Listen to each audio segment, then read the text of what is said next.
Okay, it's 7 o'clock. We can call the meeting to order. Would someone be willing to read the acknowledgement? Deputy Mayor Wayne. Today, I acknowledge that the town of Bruderheim is located on Treaty 6 territory and the homeland of the Métis Nation of Alberta. The town of Bruderheim honors the first peoples of this land. We recognize that we stand upon the land that carries the footsteps of the Cree, Métis, and Blackfoot, amongst other nations who have been here for thousands of years. Therefore, the town of Bruderheim has an inherent responsibility to foster healthier relationships with First Peoples and further the calls to action as outlined by the Truth and Reconciliation Commission. Thank you, Deputy Mayor Wayne. So looking to administration, is there any additions, deletions, or changes to the agenda? Yes, sir. We would like to add item 8.7, request for decision. It's a verbal street painting item from Dennis. We also wish to advise there was an incorrect cover sheet on your agenda for the dangerous goods bylaw, and Sherry has distributed the correct one. Okay, thank you. Anything from council? Okay, haven't heard none. We'll look for a motion to adopt the agenda as presented then. Would someone from council be willing to, Councilor Ashley? I motion to accept the agenda as presented. Thank you, Councilor Ashley. Any? Oh, sorry. Yes, exactly. I motion to accept the agenda as amended. Thank you, Councilor Ashley. Good heads up, CAO Phyllis. Any comments, questions, or concerns with the agenda as amended? Haven't heard none. Call for a vote. All those in favor? And the motion's carried. So now we move on to the minutes of August 16th. Would someone from council be willing to make a motion to accept those minutes? Councilor Ashley? I motion to adopt the minutes from council meeting August 16th, 2023. Thank you for that motion. Any comments, questions, or concerns with that motion from council? You haven't heard none. Call for a vote. All those in favor? And the motion's carried. Now we can move on to council priorities, and we'll start with is it information or just council priorities? You have information, priorities, and notice of motion. Okay, great. So Councillor George, any information? Okay, and Councillor Ashley? Nothing at this time. Councillor Len? Nothing at this time. Councillor Wayne? Just a couple of things. The new playground that we have at the Galaxy. I'm sorry, I can't remember the name of what it's called. Is it possible to get I guess I don't know what you call it, accessible swing? Does that make sense? I don't know if that's what it's called. Whether it be a flat one or something that locks in. Is that a possibility? Go ahead, CAO Phyllis. Through your worship, we could definitely look at that, research it, and add into the budget for 2024. Thank you. Thank you for that. And just due to recent activities, is it possible, I don't know, thoughts on, I guess, taking the flag that's existing out here and taking it down until it's needed up so it doesn't go missing like the other one did? Or do you want to just leave it up? I believe our flag policy indicates that it has to stay up, but I can certainly look into it and report back to council. Okay, thank you. Councillor Wayne, Deputy Mayor Wayne, which flag is that one? The Alberta flag or? I'm not sure what everyone's missing behind us here by the big bench. Oh, it's a Treaty 6 flag? It's back. What's back? Both of them are there? Oh, I looked yesterday. I didn't see it there yesterday. Okay, never mind then. Disregard. Well, this is good news. And in all our buildings, we have AEDs. Are they all inspected regularly? Especially with the arena being open pretty soon, everything gets? I'm going to let Dennis answer that. Mr. Mayor, through the council Letco, the ADs are inspected annually, and all our fire suppression and fire alarms, smoke alarms will be inspected October 2nd prior to the arena opening, along with all the other buildings. Awesome, thank you.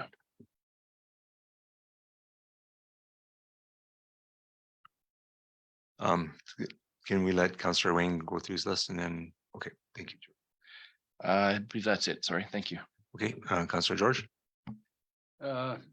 Dennis, in regards to the fire inspection and that's sprinkler systems and all that, That's done by contracted personnel. Yes, it is. It's done by a third party. Thank you ever so much for that information. Thanks for that, Councillor George. Maybe pull the mic. Thank you. I didn't have any questions to ask. So now we can move on to notice of motion. No, sir. I actually have the agenda notes, Councillor Lanflardo apology. And I have received apology from Mr. Falardo. And it reads, I apologize for the words I used and anyone's feelings that may have hurt. Going forward, I will continue to share my beliefs and thoughts as a member of council. And we'd be asking for a motion to accept for information. Thank you for that. So looking for a motion from council to accept the letter of apology from Councillor Len. I make a motion to accept the letter of apology from Councillor Lanflardo. Thank you, Deputy Mayor Wayne. Thank you very much, Len. I appreciate it. Any other comments, questions, or concerns? Okay, hearing none, call for a vote. All those in favor of accepting, and motion's carried. Thank you. So now we can move on to priorities. Is that what's next? Okay, any priorities from council? Let's start with Deputy Mayor Wayne. Nothing at this time. Thank you. Councillor Len, Nothing at this time. Councillor Ashley, Nothing at this time. Councillor George. Yes, Mayor Hawk, I have 4 priorities. And they all have to do with safety. I believe it is every citizen's right within this town to have a safe, secure atmosphere in which they live and reside. With that being said, we have to do with everything within our power as council, administration, and public works to see that that is done. First of all, I would like to make a motion that this council pass a motion stating that we will make safety a priority first. So that's a notice of motion, right? No, that's a motion. Okay, do you want to expand on? Yes, because if we leave safety go behind, it's going to end up catching us some way or another. And I don't really want to elaborate on it, but I feel it is within my council duties to bring this forward. So that way, that's why I make this a motion that we state priority for safety as priority number 1.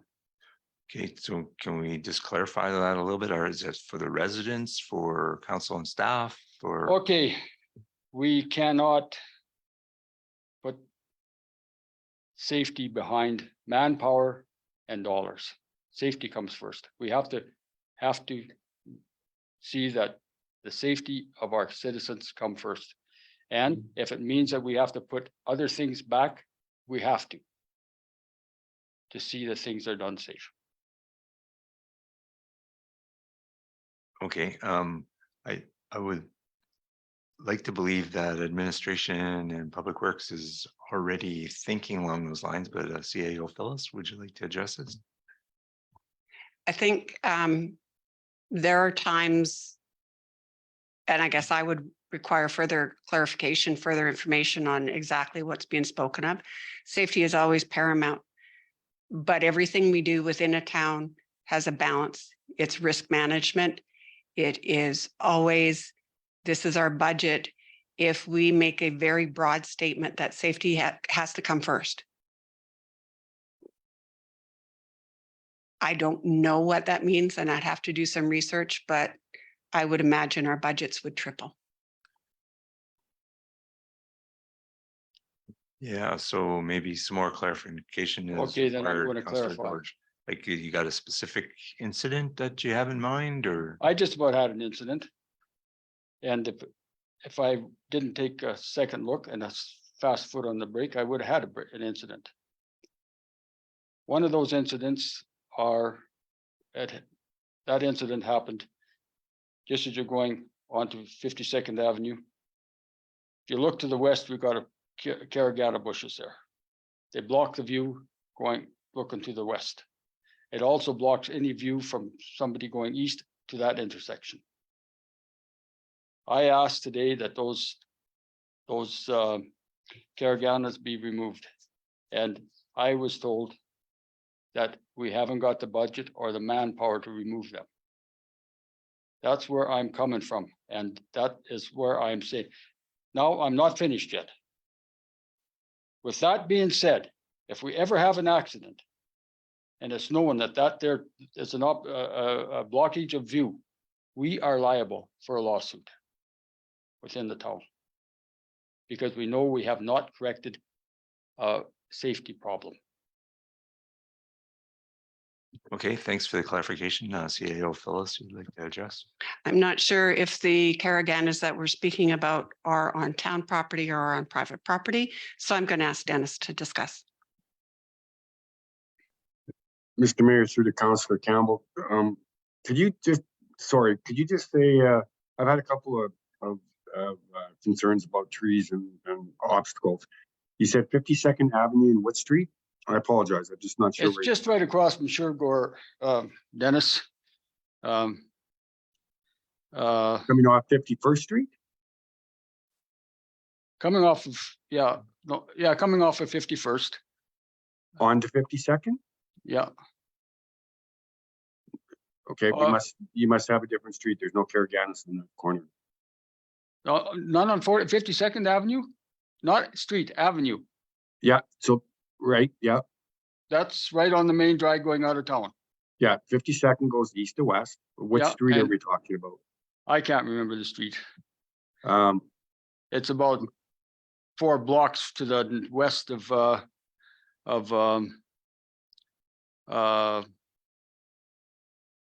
Main Street. 4 blocks west without put it to entrance in Sunset? Pretty much, yeah. But those are not on town land, on private land, those are on town land. Yes, Sorry, Ashley, what was that? I missed that. I just asked George if it was along the bike path. So that would be 52nd Street then. Yes. So the So- corner of 52nd. So, if I may, Mr. Mayor, I'm not aware of that being an obstacle. I'm not suggesting that it isn't, but if you would just allow me to have a better look at it, so I can bring a little more informed opinion on that back. I would like to see something done with it before something happens. Yeah, and so over the years, council has brought forward issues that they believe are very hazardous potentially. And I don't personally, I think, George, if you don't mind withdrawing your motion and allowing administration to fully look at the issue and then report back to council on their findings. I have a problem with that, Mr. Mayor. Many a times I brought things up to council and it went this way and nothing has been done, not even any feedback. I want something done about some of these issues and I want something done ASAP. Okay, and I can understand your sense of urgency about the matter for sure. But if we can allow administration and public works to do their job and review this and then report back to council, would that not suffice? I'm going to make a motion then that this happens. Okay, That so there- first of all, can you withdraw your motion about the safety? No, I won't. Okay, And if you, so we'll deal with that motion first then. So any comments, questions, or concerns on the motion before us that George has put forward in regards to safety? Councillor Ashley. I don't disagree with you. I think safety should be the priority. I just think that your motion is very vague and loose. But I do agree on the safety aspect of it, George. Deputy Mayor Wayne. I agree with the safety aspect, George. I guess before we make a motion, I guess I would entertain the Public Works to see exactly what it is and come back to council with a recommendation as to what they're gonna do. Does that, and That's it'll it. come back at next council meeting? CAO Phyllis.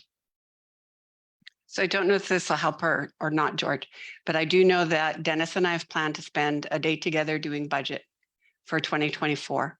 During that budget, we are going to be talking about a tree program, what we have to do next year, what roads need to be repaired, what sidewalks we need to repair, what signs we need to repair.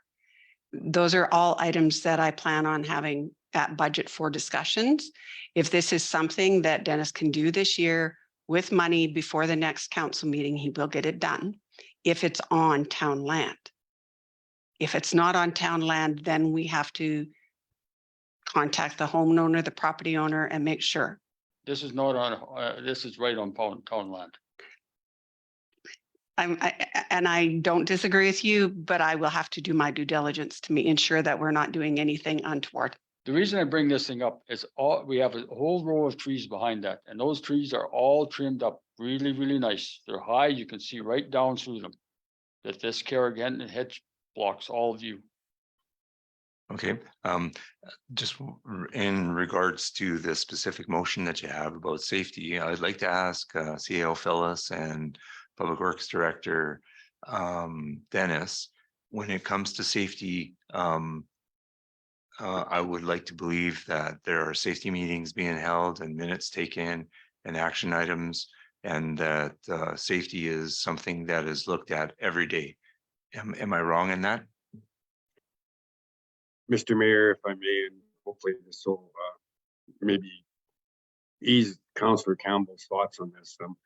So as far as the town of Bruderheim safety goes, from employees and staff, we'll talk about Public Works in specific. We have weekly safety meetings where minutes are drafted.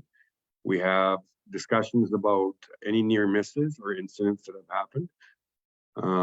We have safety protocols and safety requirements that are required by law that we all must meet each year.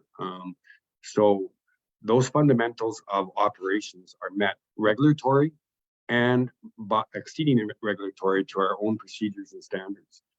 The same goes for administration. We follow those same standards that Public Works do. In regards to your specific concern, Councillor Campbell, again, I would ask your indulgence, because I'm sorry, I just can't see it in my head right now. But certainly, if there's a safety aspect on town property that we can address, certainly we will address it. The last thing I want to see is an accident or an incident arrive from something that we could have controlled. So that's the best answer I can give you in regards to that specific. In regards to everything else, we do follow it and exceed safety protocols within the town of Bruderheim. Thank you, Public Works Director Dennis. Is there any other comments, questions, or concerns on this motion? All I want to state is that we do have two types of traffic going up and down there. One is vehicular and one is pedestrian. Okay, thank you, Councillor George. So we'll call for a vote. All those and CAO Phyllis. I'd just like to clarify George's motion that safety is a priority for our residents over money and resources. Exactly. Okay, thank you. So now we'll call for a vote from council. All those in favor of the motion? Safety is a priority. We can have CAO Phyllis reread the motion. That safety is a priority for our citizens over money and resources.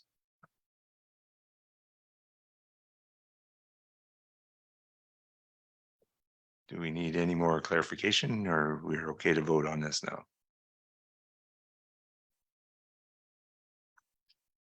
So from another perspective, this appears to be not just about money and resources. It's also about allowing administration and public works to review the situation and can do their take on it and then address the issue at hand.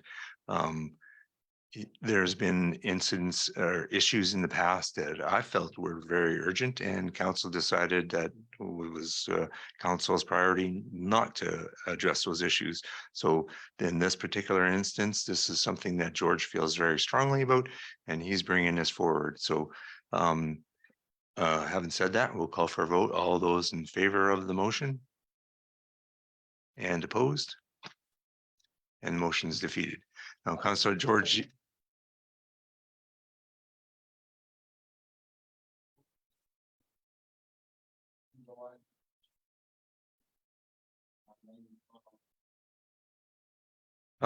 To ask for a recorded vote, you have to ask for the recorded vote before the vote, Councillor George.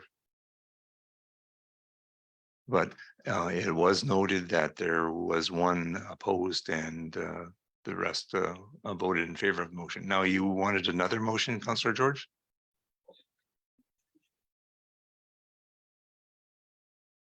Today, I noticed going by the Walker School, and this happens to do with, I think, the students bylaw that they're going to be reading the first, Second and third. I don't want.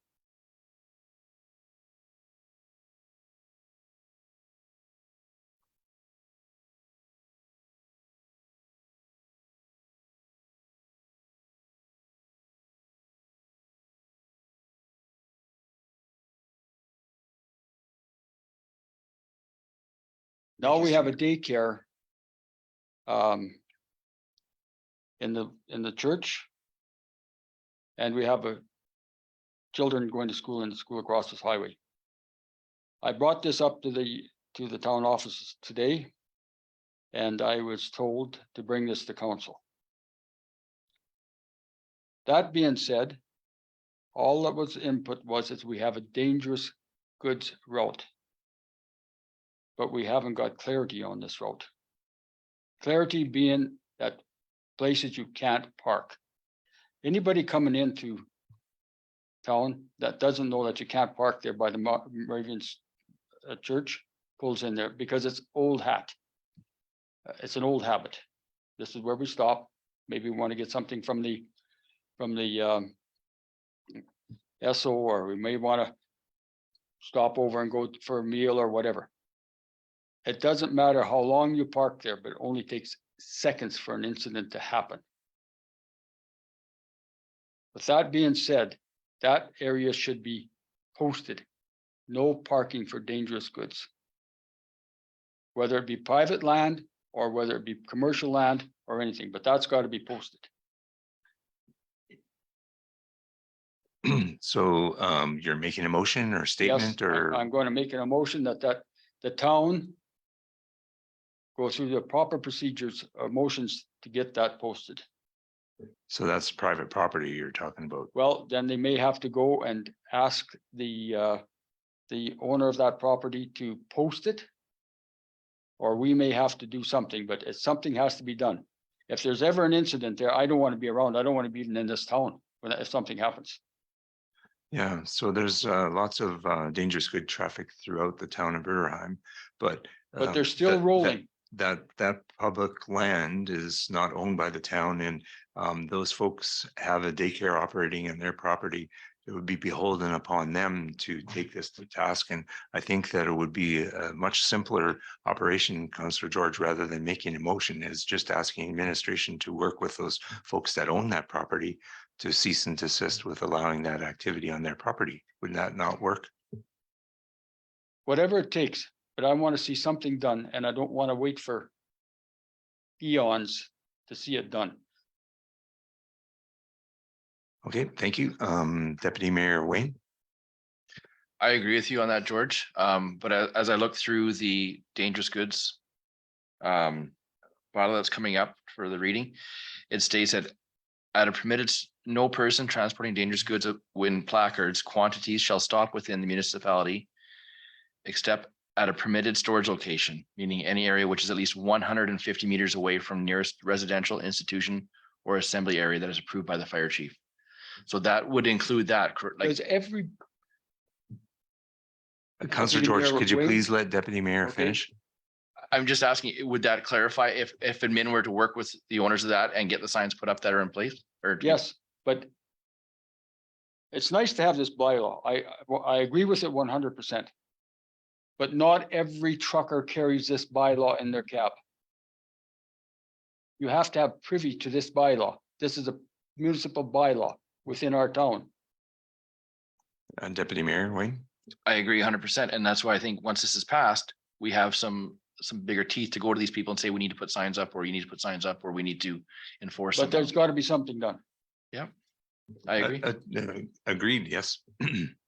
But again, going back to, I haven't accepted your motion, Councillor George.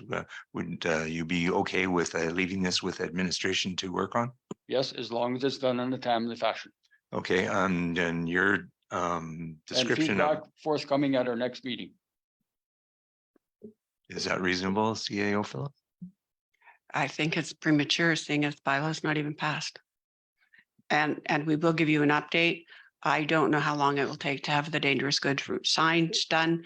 That will be posted incoming and exiting town. But those signs identify the route and no stopping. And then they will be installed as soon as we can get them. Okay, and so would you be okay, George, with Councillor George, with administration starting the process and reporting back on the process at the next council In a meeting? timely fashion. Yeah, it depends on your description of and definition Well, of a timely You know, fashion. sometimes it takes us forever to get something done and we don't get it done. It gets proverbially swept under the carpet. I'm getting to the point where I don't take that anymore. Okay, well, it's been duly noted and administration has the action and they will be reporting on the process at the next council meeting, Councillor George. Secondly, or thirdly or fourthly, whatever. I was privy to some information brought to me by one of my neighbors. It's in regards to security of our town and the safety of some of the young people within the town. It's in regards to a hangout or let's say, a place of seclusion within our municipal town, within the municipality of the town. I addressed this through an email to CAO Phyllis. I got back with a reply that it should be reported to the RCMP. I did do that. I had a conversation with them. But I think our town has to do more of a follow-up on this. One of the things that has to be done is this facility has to be removed from that area. We have to put up a little bit better patrolling of our town at night. I've noticed in my area, kids out in the area at 2 and 3 o'clock in the morning. These are kids 12 to 14, 15 years old. I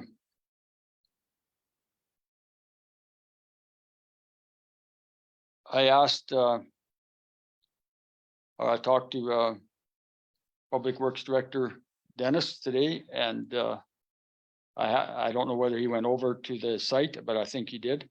And three of the things that I found there was some of our street signs that were missing.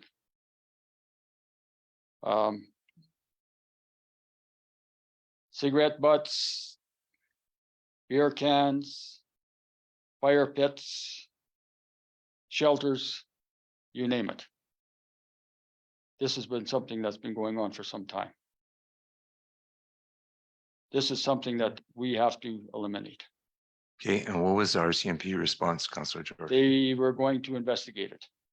Okay, and how can the town do more then? Well, one of the things that the town could maybe do is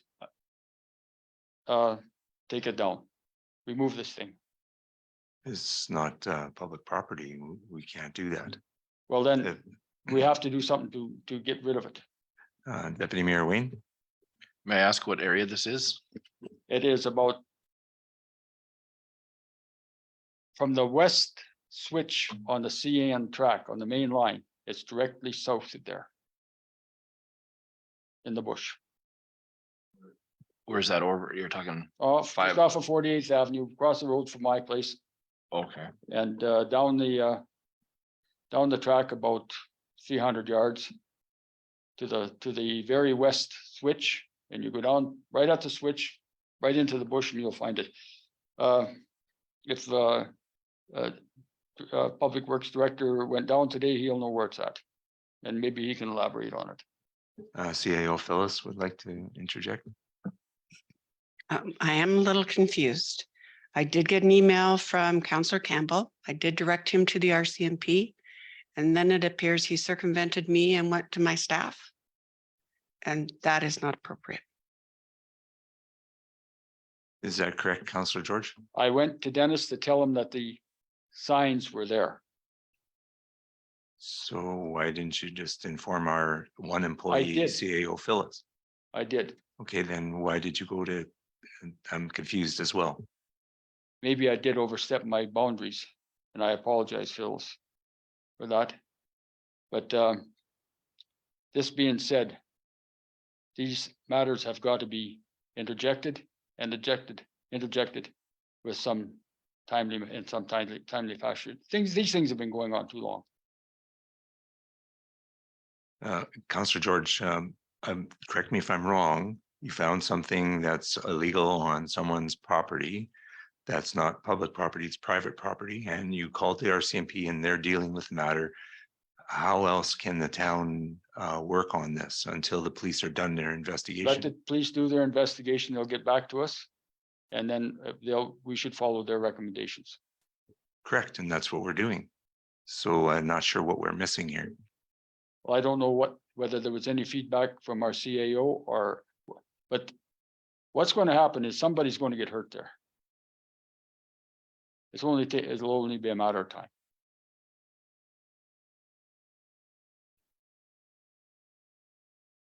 Okay, so is this just a statement or are you making a motion or not sure? I what am we're doing here? bringing it forward to town council so that they know of this matter, and hopefully with due course, something will be done about it. Yeah, and the RCMP are working on the matter. Supposedly, You can always call them back and say, how are you making out with your investigation? I turned it in. I think it's the town's responsibility to follow up. Councillor Ashley.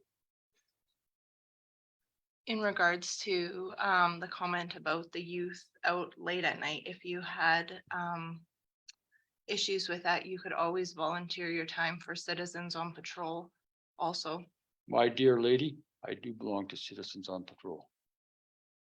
Okay, and I believe that we have a community standards bylaw, if I'm not mistaken, and there is a curfew in there. And if you're noticing people breaking the curfew, you have every right to phone bylaw to come and investigate. That also is a cost to town too. Yeah, and as we know, there's a cost of safety, right? Yes, that's right. So So where do we balance there it? should be nothing holding us back if we're seeing Okay, something yeah. that we need bylaw out for, right? Thank you, Councillor George. Is there anything else? Nothing at this moment. Okay, thank you. And we move on with priorities. Councillor Ashley, Nothing at this time. Councillor Len, Nothing at this time. Councillor Wayne, nothing this time. and I have no priorities at the moment. So we can move on to meeting procedure bylaw 6. Oh, sorry, notice of motion. Apologies. Yep, getting ahead of myself. Councillor Len. Well, I've been thinking about this bylaw for quite some time. I researched it somewhat, and majority of the communities have it in place. It's a policy. It's not a bylaw. It's an anti-racism, discrimination, and diversity policy. And it basically applies to council, employees, or all the groups that represent the community or involved in the community. That's their responsibility. I don't care about individuals. That's not the issue here. It's as the groups like the town and everything else. And majority of the towns have it. So I'd like to make a motion that we put have an anti-racism, discrimination, and diversity policy. Okay, so is this another notice of motion and then you'll be providing the written motion for a subsequent council meeting? You're. Yeah, Could I borrow your notes to type the motion, please, sir? so just checking with administration if they need this as a notice of motion or, I believe he's given notice of motion. He would like to have this the motion that administration develop an anti-racism, discrimination, and diversity policy for all town employees or groups that represent community goals. I believe that's your motion, sir. okay. Thank you. Does council need any clarification on Councillor Len's motion? Deputy Mayor Wayne and then Councillor Ashley. Does something like this already exist out there that we wouldn't supersede or we can't supersede? Or is this making something different? I would probably, because this is the notice, we would do our research. I would talk to Councillor Falardo a little bit further to see what policies he's come up with. There's no point in reinventing the wheel. And then we would look at what policies we have, what the human rights legislations are. We can go higher than what is minimum, but we can't go lower. Thank Okay, you. so I just want to clarify then, so we're accepting this as information for administration or what are we doing here? This is a motion that Councillor Falardo has provided. He gave us notification last council meeting that he was going to be doing this. We've got his motion and now you as council will discuss and vote on as to whether or not I will proceed with any work. Okay, thank you. Councillor Ashley. So George, please turn your mic off. This includes all council, including yourself for this Yes. policy also, Yes. correct? That you will follow. Yes. That's- Perfect. That's what I wanted clarification on. Thank you. Any other comments, questions or concerns? Deputy Mayor Wayne. Isn't this already human rights? Like, is this, No, it's not. Human rights is a bad.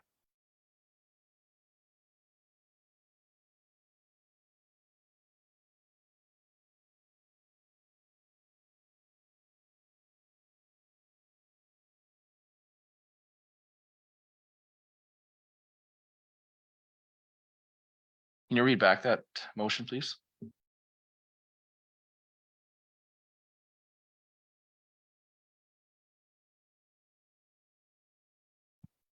That administration develop an anti-racism, discrimination, and diversity policy for all of town council, town employees, or groups that represent the community goals of the town of Bruderheim. Thank you. Deputy Mayor Wayne. Groups, how does that? We can't control what groups do and say. Represent the town. We don't have to include them in our community, but I mean, you're nitpicking something, it's just, the fact is, it's saying that anybody who works with the town of Bruderheim has to honor this policy. That's what it is. But groups don't work for Bruderheim. They work with us. They don't work for us, they work with us, and they'll have to understand we have a policy in place. May I interject for a second? So CAO Phyllis will research what policies are out there and then we'll see if that's in alignment with the motion then, correct? Yeah, so I think honestly that I think council should pass this resolution. We will do our due diligence. We will bring forth what we find and council will make decisions going from there. Thank you. Councillor George. I have a hard time analyzing or deciphering what is meant by the name groups. I think that this motion is trying to single out somebody or some group. And therefore, I cannot agree with this motion. Okay, thanks, Councillor George. Any other comments, questions or concerns with this motion? Okay, call for a vote. All those in favor of the motion? And those opposed?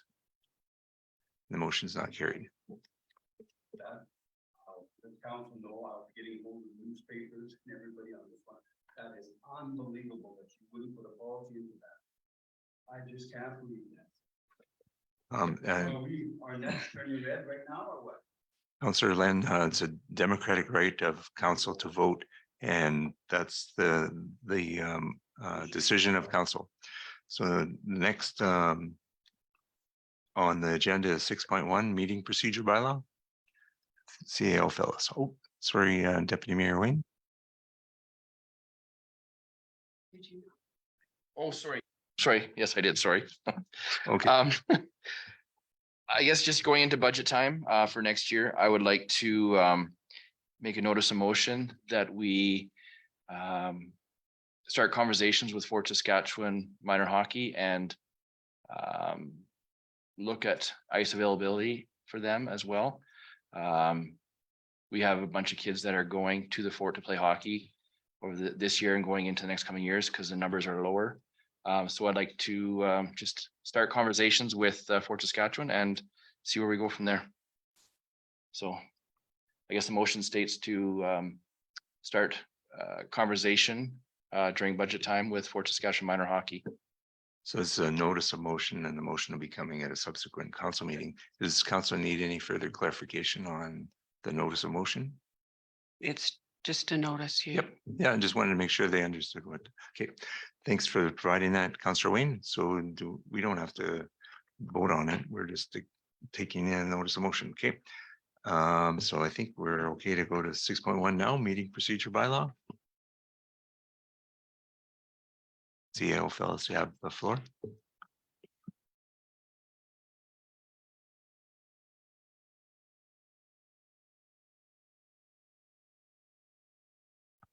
In 2019, council reviewed the bylaw.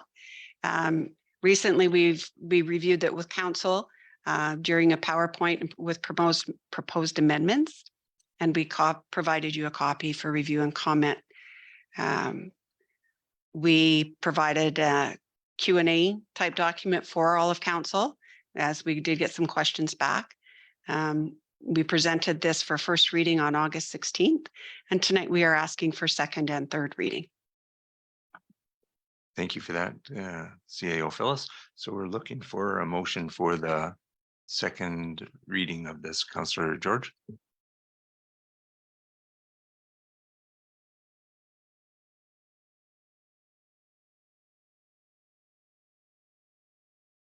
Thank you, Councillor George. Any comments, questions, or concerns with that motion for the second reading of this bylaw?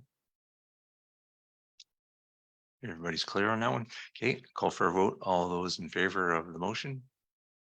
And opposed? Councillor Len, please vote. And you're opposed or in favor? Okay, thank you. And the motion carries. So now we're looking for a motion for the third reading of the meeting procedure bylaw. Would someone from council please be willing to make that motion? Councillor George.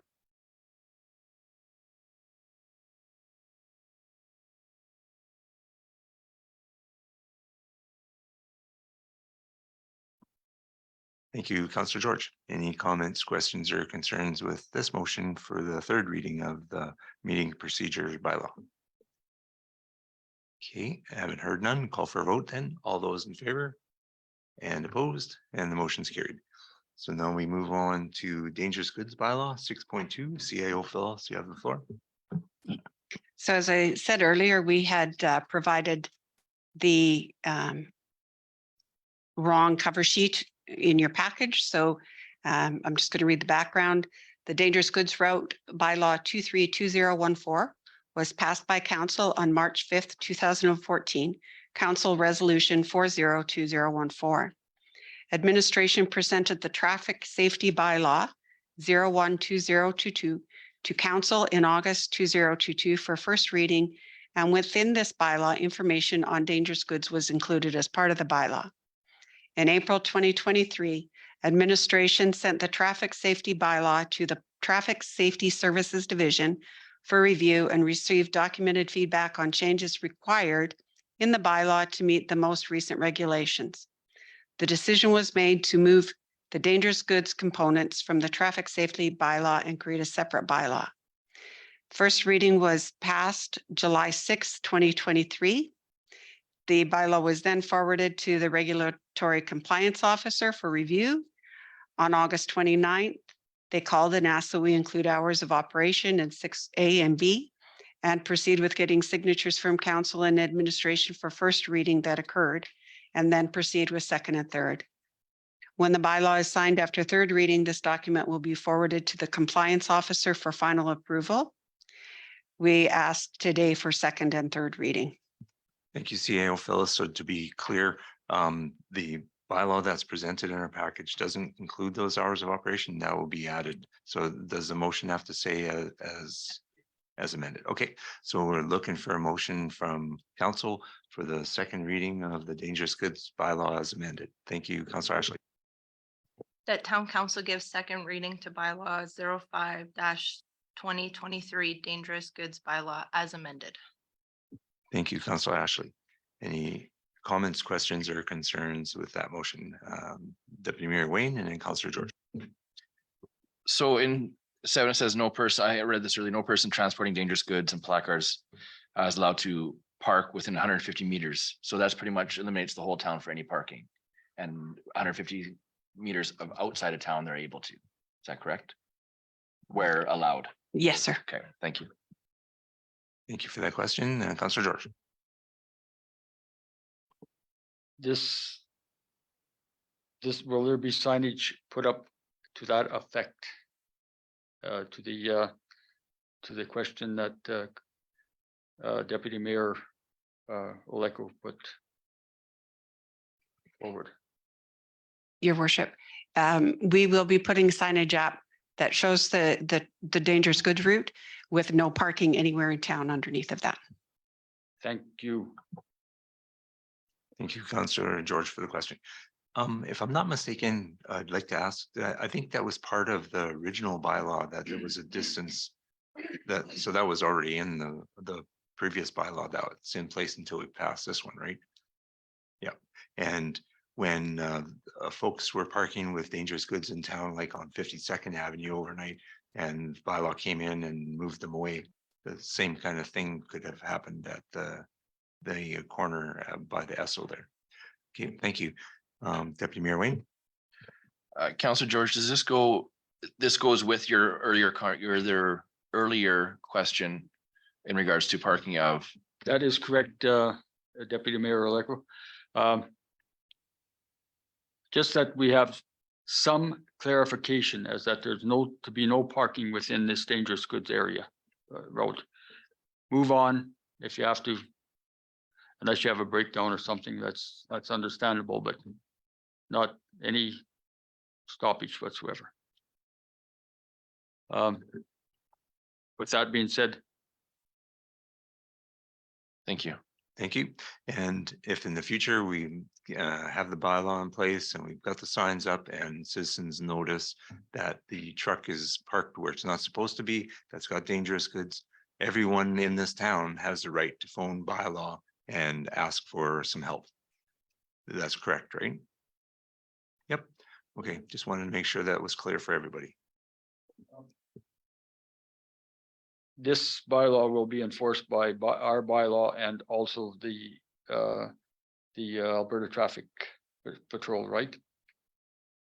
CAO Phyllis.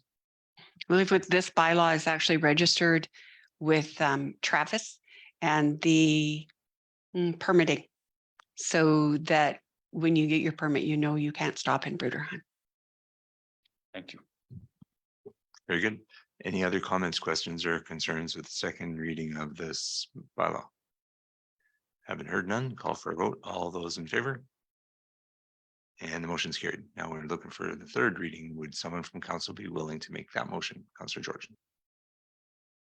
I make a motion that town council give third reading to bylaw 05-2023, the dangerous goods bylaw as presented. As amended. As amended, okay. Yeah, thank you, Thank you. Councillor George. Any comments, questions, or concerns from council with that motion? I would just like to give kudos to administration and CIO. specifically our Legislative Services Director for getting this bylaw in place. And thank you for all the hard work and diligence chasing this down with the government. Much appreciated. So we'll call for a vote on this motion. All those in favor? And the third reading's passed. So now we can move on to policies, 7.1, if I'm not mistaken. So at the August 16th regular meeting of the council, administration was tasked with developing a policy that would allow for the utilization of electronic check signing.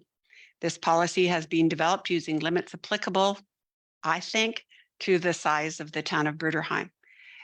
So checks will require an administration signature at over $10,000, and checks will require a council and administration signature for over 25,000. And administration and mayor or deputy mayor or acting mayor will still sign the accounting documents and reports. Thank you for that, CIO Phyllis. And just to be clear, there'll still be a signature, but it may be an electronic signature on the rest of them, right? Yeah, there will be an e-signature for 2 e-signatures, mine and yours, for anything under $10,000, but I'll still review all the reports and have to sign off. Our auditors are very specific on that. And then anything that's over $10,000 will require my signature. And anything over $25,000 will require 2 original signatures. And again, we will still do that. So I have 2 recommendations. One is to approve the policy as presented, and the other is to authorize Dennis Tomashat with signing authority in the absence of the CAO. Thank you, CAO Phyllis. So we're looking for a motion for the e-signature policy. Would someone from council be willing to make that motion? Deputy Mayor Wayne. So these are 2 separate recommendations or, okay. Yeah, to approve bank transactions and check and electronic fund transfer signing authority policy as presented. Thank you for that motion, Deputy Mayor Wayne. Any comments, questions, or concerns from council with that motion?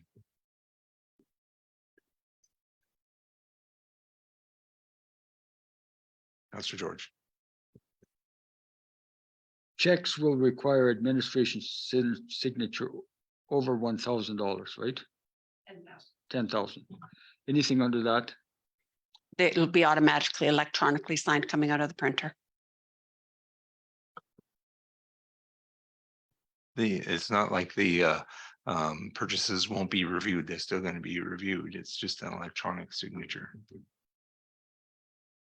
And anything over 10,000, but not 25,000, it'll be your signature plus. Plus a council electronic signature. An electronic signature plus a council member? The council member's signature would be electronic between the 10 and 25, but the check would still have to come to myself for signature for 1 original. Anything over 25 would require 2 originals. I don't like that electronic signature on anything over 10,000. Maybe some clarification on what exactly electronic signature is, so that maybe there's some confusion that it's thinking it's just a rubber stamp and they're not actually reviewing any information. So the electronic signature is actually put on by our accounting software as it's gone through, and it is so buried deep in a protected kernel within the accounting software. And it goes through about 5 different steps to get a signature in there. It's incredibly difficult to get out. You need to be a hacker to do it. But these numbers that I put in were what I thought. As always, council is willing or is capable of changing anything and amending the policy or just turfing the whole policy. This is just what I thought. You can absolutely ask me to amend the policy for 2 original signatures after 10,000.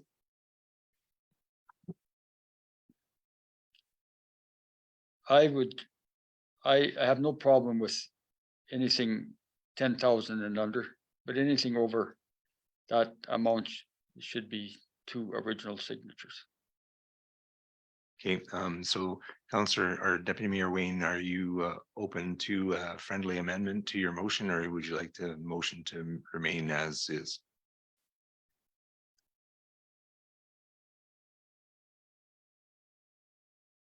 Because what we can do is we vote on your motion, and then after that, we can have another motion and it can be revised if need be, right?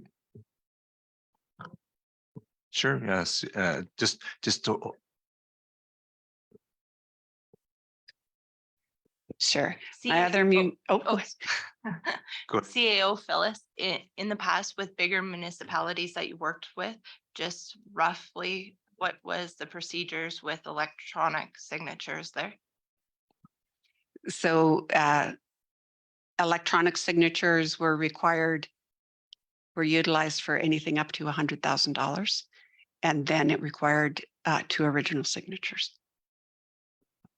Thank you. Thank you for the question, Councillor Ashley. And then going back to Deputy Mayor Wayne, now that you've had a minute to think about it. So your concern is the $10,000? Is it?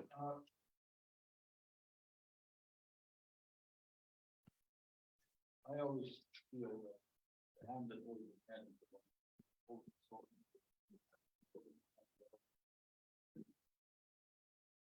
But that is just my thinking. I don't like the idea of it, of electronic banking. It's got too many loopholes. And is it how should I say, hardship on resources to have the double signatures? Like, do we have to call people in to have these signatures, or does it slow, if we don't, does it slow down the process any, or? Go ahead, CAO Phyllis. Occasionally, we do have to try and track somebody down. It's not, occasionally it is an emergent situation and we do have to track people down. Mhm. But it's not an ongoing thing. No, sir. So the status quo, I would say, is to leave be. So as per Deputy Mayor Wayne's question, Councillor George, specifically, what did you want changed? Like specific, please use the mic. Anything after $10,000 requires 2 signatures. 2 original signatures. Yes, 2 Yeah, okay. originals. So that's his thinking, Deputy Mayor Wayne. Is there much over $10,000 on a regular basis? I don't believe so. With electronic signatures, there's still approval from the other person that has to accept that signature on that, correct? So if there's something, you're writing a check, he would have to approve, the mayor would have to approve his name being on it? Or is it just a free, I It- do, The software just automatically puts it on. but the mayor is aware of it at that time before it goes on, is whatever? Yeah, I would send him a report, a PDF report, so he's aware.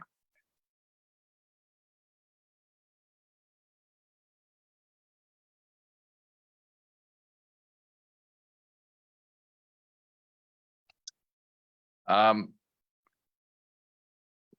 okay with the 10,000. I think going into the next, years to come, everything is going to be electronic. The days of in person is going to be going down. But that's, again, that's my thinking, but so I would like to leave it the way it is. Thank you for that. Any other comments, questions, or concerns related to the original motion? Haven't heard none. Call for a vote then. All those in favor? And opposed? And the motion's carried. Thank you. Great discussion, folks. And so the next motion, how does that one read? To approve Dennis? Is that correct? So we're looking for a motion from council to approve Dennis Thomas-Chat with signing authority in the absence of the chief administrative officer. Councillor Ashley. To authorize Dennis Tomashat with signing authority in the absence of the CAO office. CAO. Thank you for that motion, Councillor Ashley. Any comments, questions, or concerns with that motion? Very straightforward. Is that hamper you if tying it specifically in the if you're missing and what if Dennis is away? Do we need to have? Dennis and I will never be away at the same time. Okay, thank you. We'll get that in writing. Okay. Yeah. And Dennis is laughing there. So any other comments, questions, or concerns with that motion? Haven't heard none. Call for a vote. All those in favor? And opposed? Councillor Len, please vote. Okay, thank you. So thanks for everyone. Now we can move on to, where are we? Environmental tobacco smoke workplace policy. CAO Phyllis, you have the floor.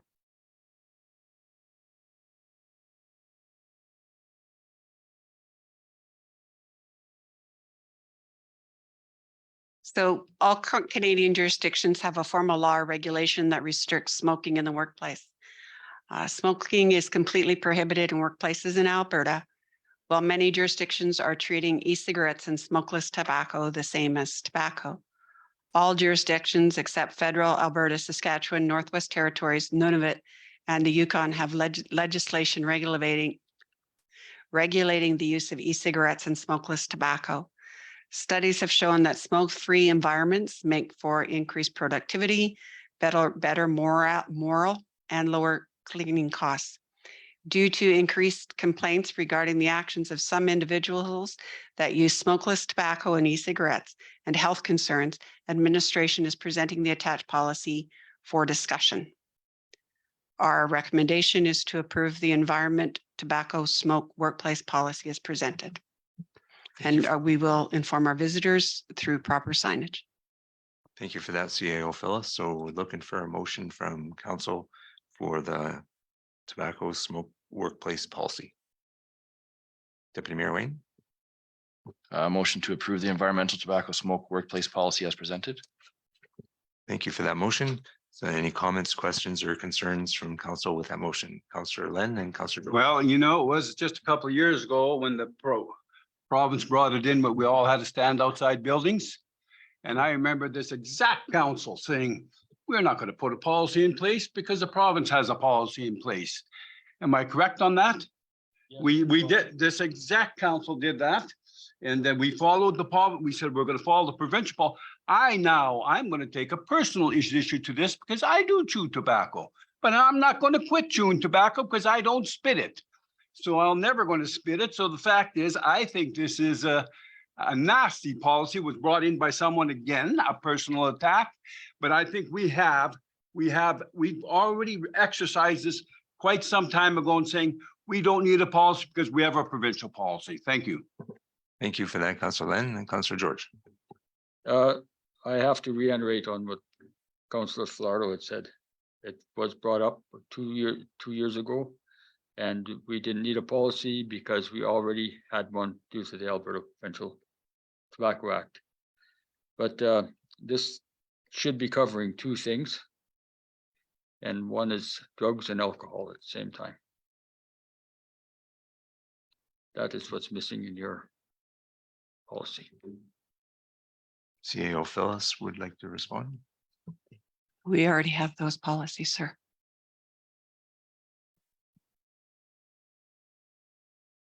We don't have a policy for smokeless tobacco or for e-cigarettes.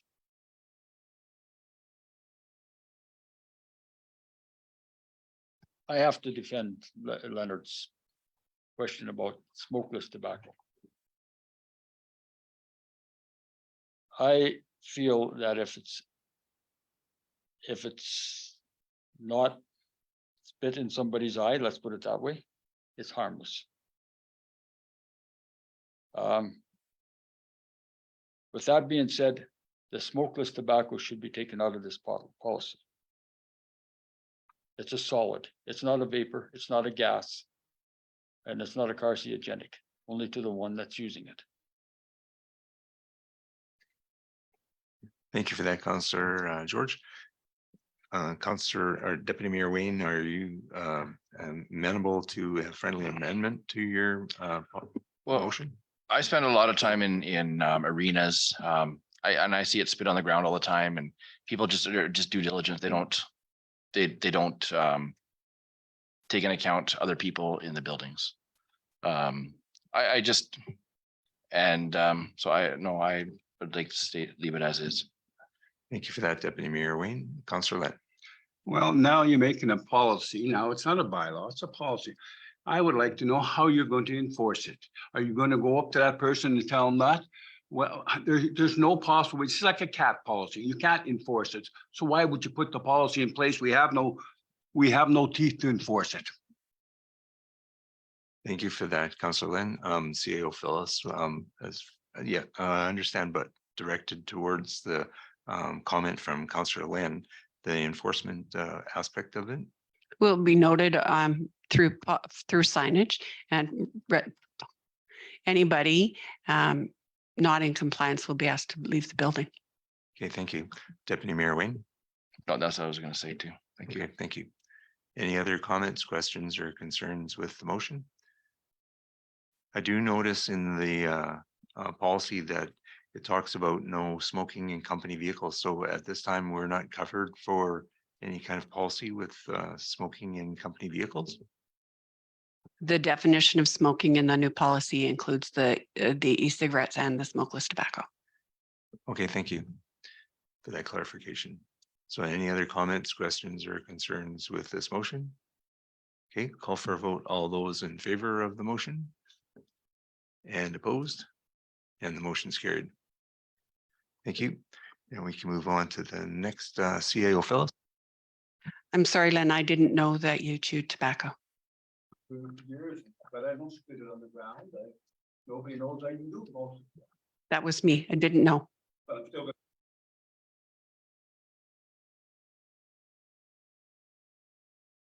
So thank you for that. Now we move on to the next item on the agenda is facility use rules. Is that correct?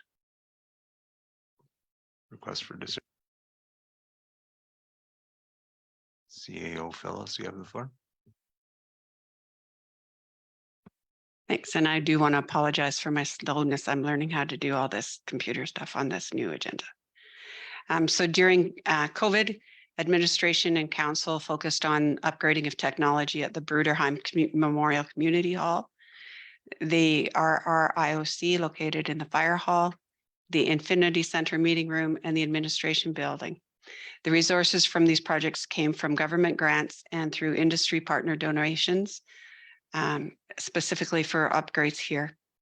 The new technology supports council meetings and many users utilizing the facility and the technology. We find ourselves in situations where we spend an hour or more before council meetings, ensuring the equipment is operational, as you saw me tonight.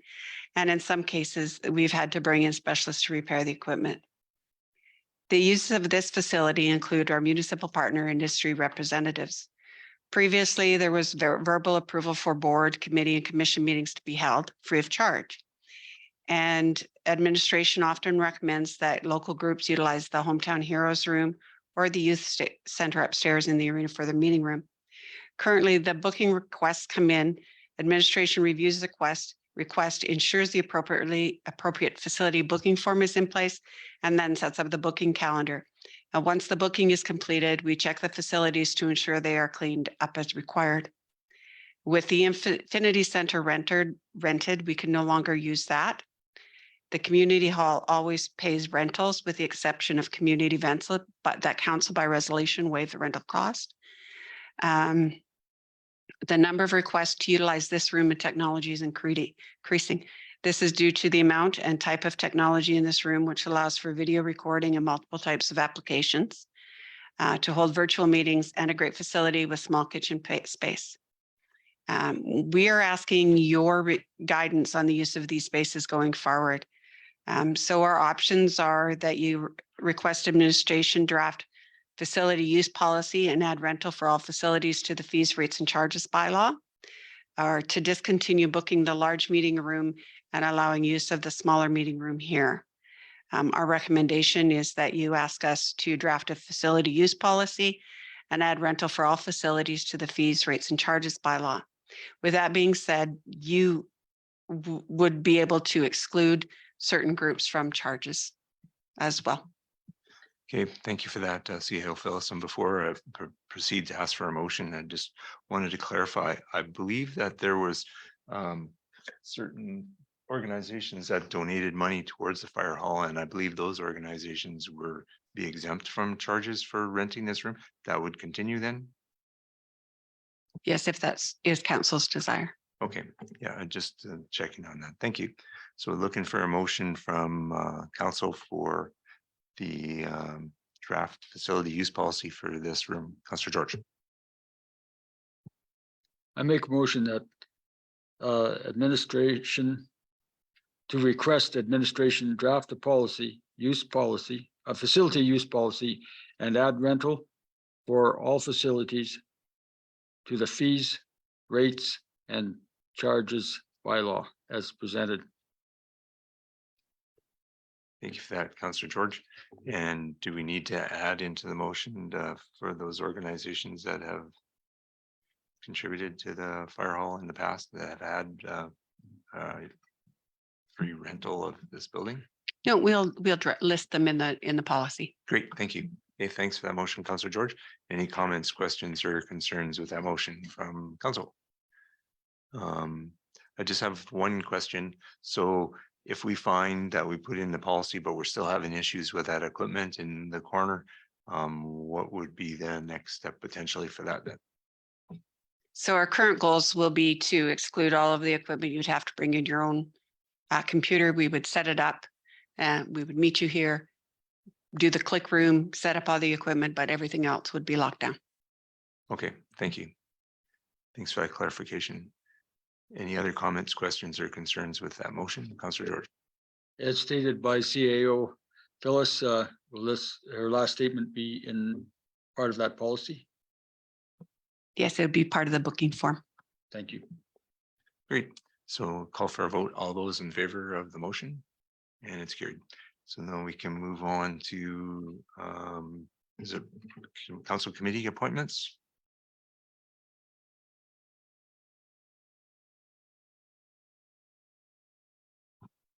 So at the August 16th regular meeting of council, Councillor Flardo was removed from his council appointments until February 2024, which leaves several boards, committees, and commissions with appointments unfilled. The Northern Lights Library System, St. Michael's Solid Waste Commission, and the Alberta Hub, and the Seniors Board. Thank you for that. So now we're looking for motions for each one of those. That is correct. Yeah. And so if we can poll council for those that are interested in, let's start with Northern Lights Library System meetings. Is there anyone from, was there an alternate for this?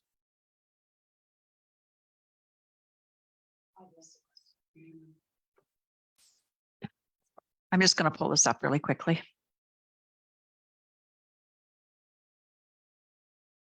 Because then we could just ask if the alternate would be interested in stepping forward to fill that role until the organizational meeting in October, right?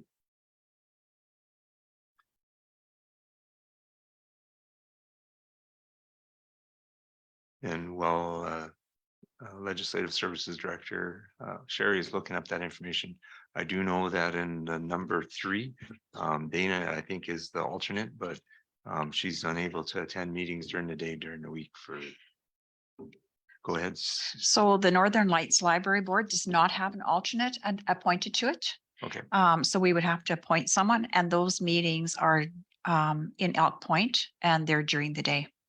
Okay, so would someone from council be willing to leave their name stand to fill that role?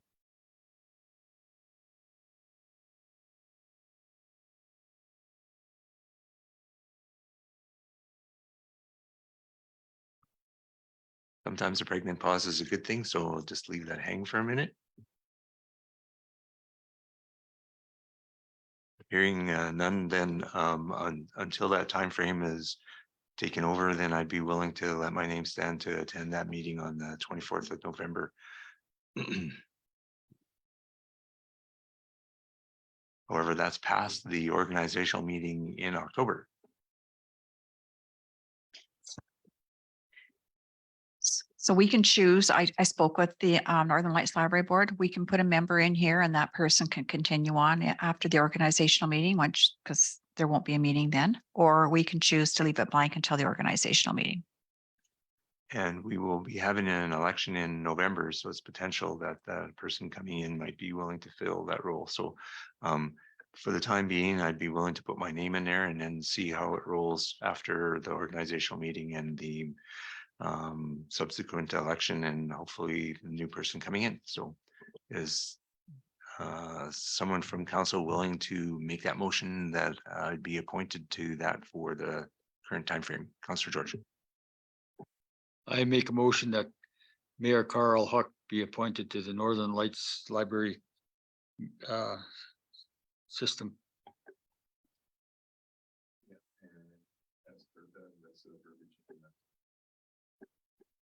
Thank you for that, Councillor George, as per the information in the package. Any comments, questions, or concerns with that motion? Haven't heard none. Call for a vote. All those in favor? And opposed? And the motion's carried. Thank you.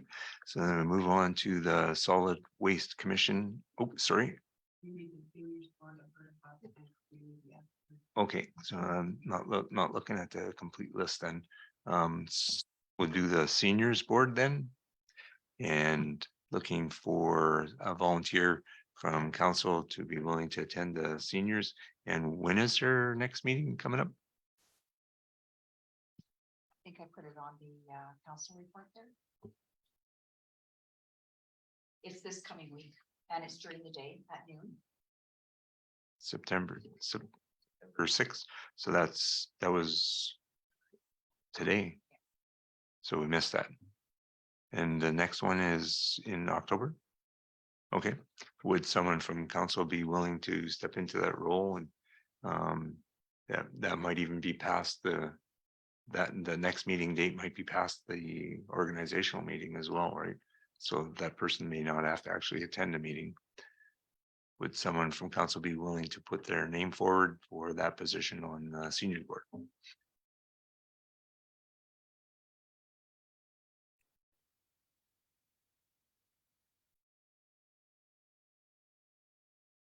Okay, It's during the day, correct? yeah, it's during the day, yeah, during the week. Thursdays at noon every second month. Yeah, so looking at the calendar, the next one would be in October and it would be after our next council meeting. So, yeah, The reason we're bringing this forward right now is if they have to call a meeting, then it'd be good to have somebody appointed to it for now. I can't say Gene or me. I don't know what's happening. But if I'm around. okay, thank you, Councillor George. So look for someone to make a motion to appoint Councillor George, Deputy Mayor Wayne. To appoint Councillor George Campbell as a council rep to attend the Bruderheim Seniors Board commencing September 6th.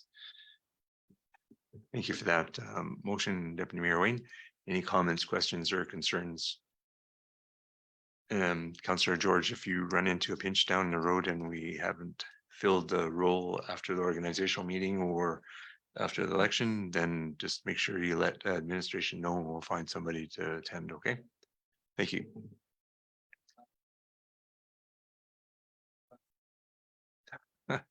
Thank you, Councillor George. So we'll call for a vote. All those in favor of the motion?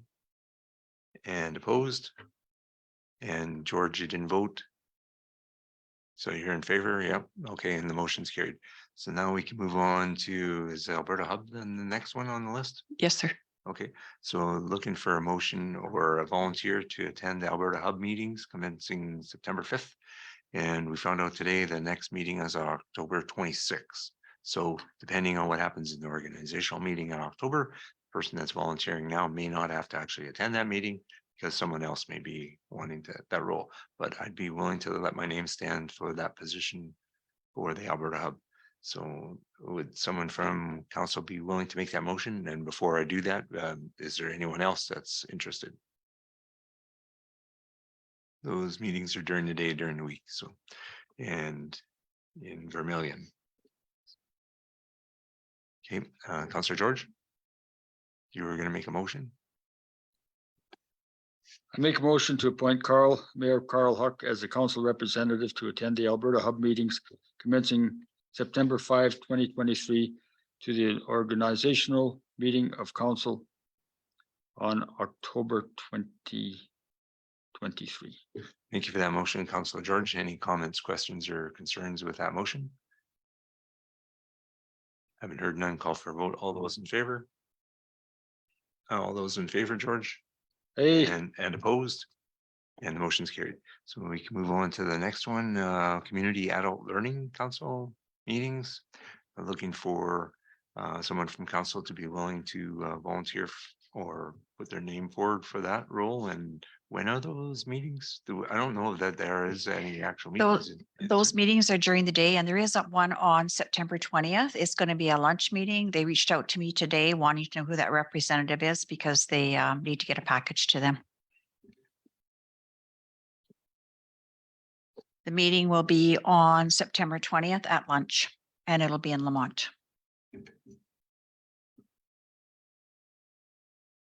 That's a Wednesday, and that's the same day as a council meeting.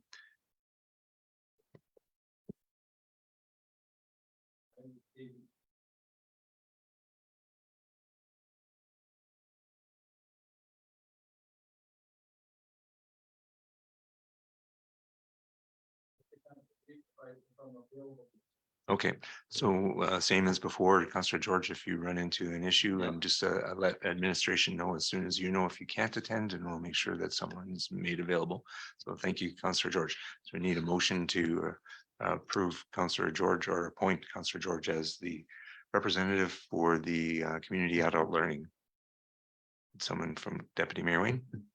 Make a motion to appoint Councillor Campbell as the representative to attend the Community Adult Learning Council meetings commencing September 6th up until the organizational meeting of council on October 2023. Thank you for that motion, Councillor Wayne. Or Deputy Mayor Wayne, any comments, questions, or concerns with that motion? that's at 1,200 hours Yes, it is. and it's generally held where?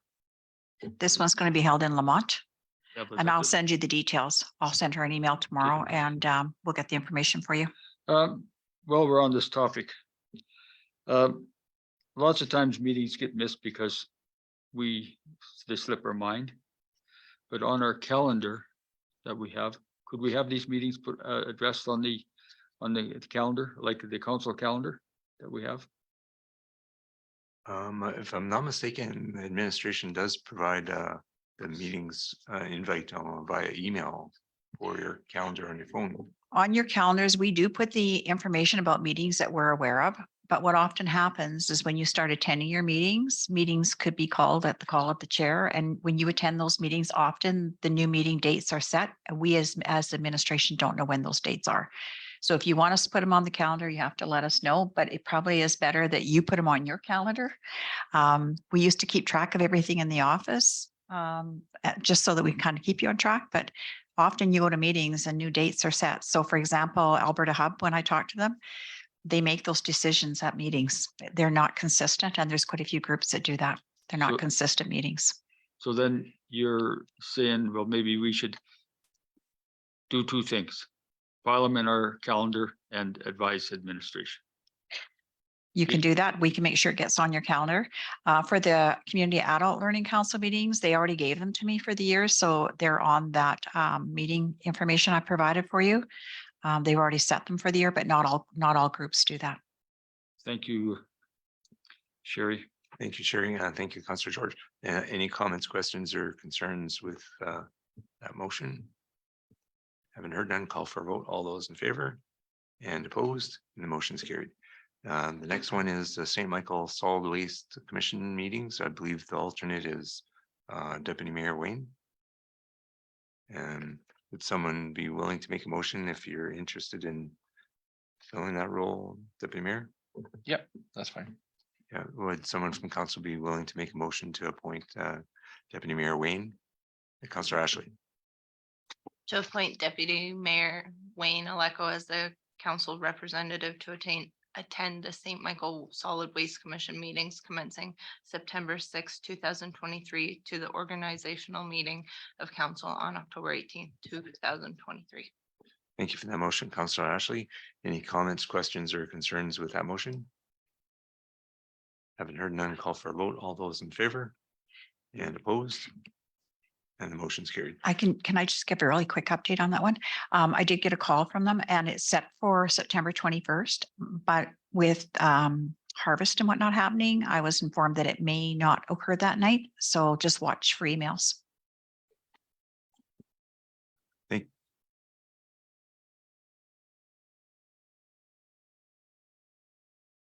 Next seniors meeting will be 2 months from now. You'll get lots of notice. Great, thank you.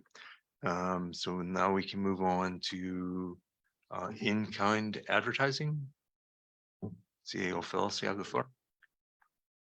So council amended the Carol Mashmeyer Arena advertising policy on June 15th, 2022. The vendor has the opportunity to purchase a rink board at the cost of $250 a year or advertise on the Zamboni for a cost of $500 a year. Vendors are responsible for purchasing the advertising signage ready for installation in our arena at their cost. Once the advertising installed by Public Works staff, there's an annual review to review the contract with all the vendors.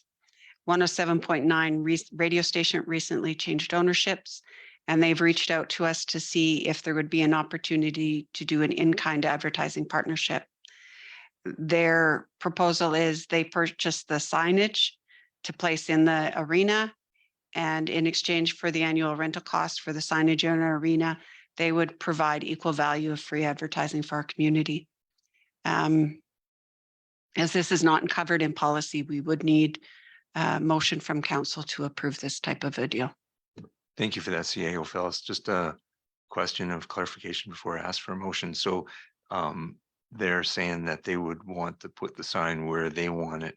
The administration would have some kind of input into where the signage would go, right? Yes, I understand. My interpretation of this is they would either choose to have signage on the Zamboni or signage on the boards, and we would choose where it would go. Okay, thank you for that. So I'm looking for a motion from council for this advertising policy. Deputy Mayor Wayne. Motion to direct administration to prepare an in-kind advertising agreement for 107.9 to advertise in the Carol Mashmeyer Arena. Thank you for that motion. Any comments, questions, or concerns with that motion from council? Deputy Mayor Wayne. So they're looking to do $250, is that correct? Or they haven't specified? The board or the Zamboni? At this time, they have not specified. I let them know that currently we do not have the availability to have those discussions with our policy the way it is. And so we thought we bring it to council and then we'll get back to them and they'll decide if they want it on the Zamboni or in the arena. And what does it cost normally to do an advertisement? Like how many advertisements do we get out of this? It depends. I did get some of their new advertising rates. And they run about $300 for per advertisement at this point in time. So you'd get maybe, I think the last thing they gave me was 10 30-second advertising that would be equal to one rink board. Advertising is not cheap. Okay, thank you. Thanks for the question, Deputy Mayor Wayne. So a question, so then we could choose to use that advertising for marketing of the town if we wanted to? Yes, sir. Okay, thank you. Any other comments, questions, or concerns? Councillor Ashley. How many boards do we have currently that are paid advertisements? Public Works staff just provided that information to me the other day. We have 6 rink boards in there right now. One of them will be coming out because the company no longer exists. The others, I have called out to them and they are renewing their advertising and some of them are changing out their signage. They want to update what they have there, like Life in the Heartland's one of them that's having theirs replaced. I do have 3 more confirmations from businesses that are going to be putting up signage. So we're really sending this out to everybody, trying to get people to advertise in our arena. Great, thanks for the question, Councillor Ashley. Councillor George. Do we have, still have the policy for charitable organizations? That's included in our policy. Council put that in the recent review.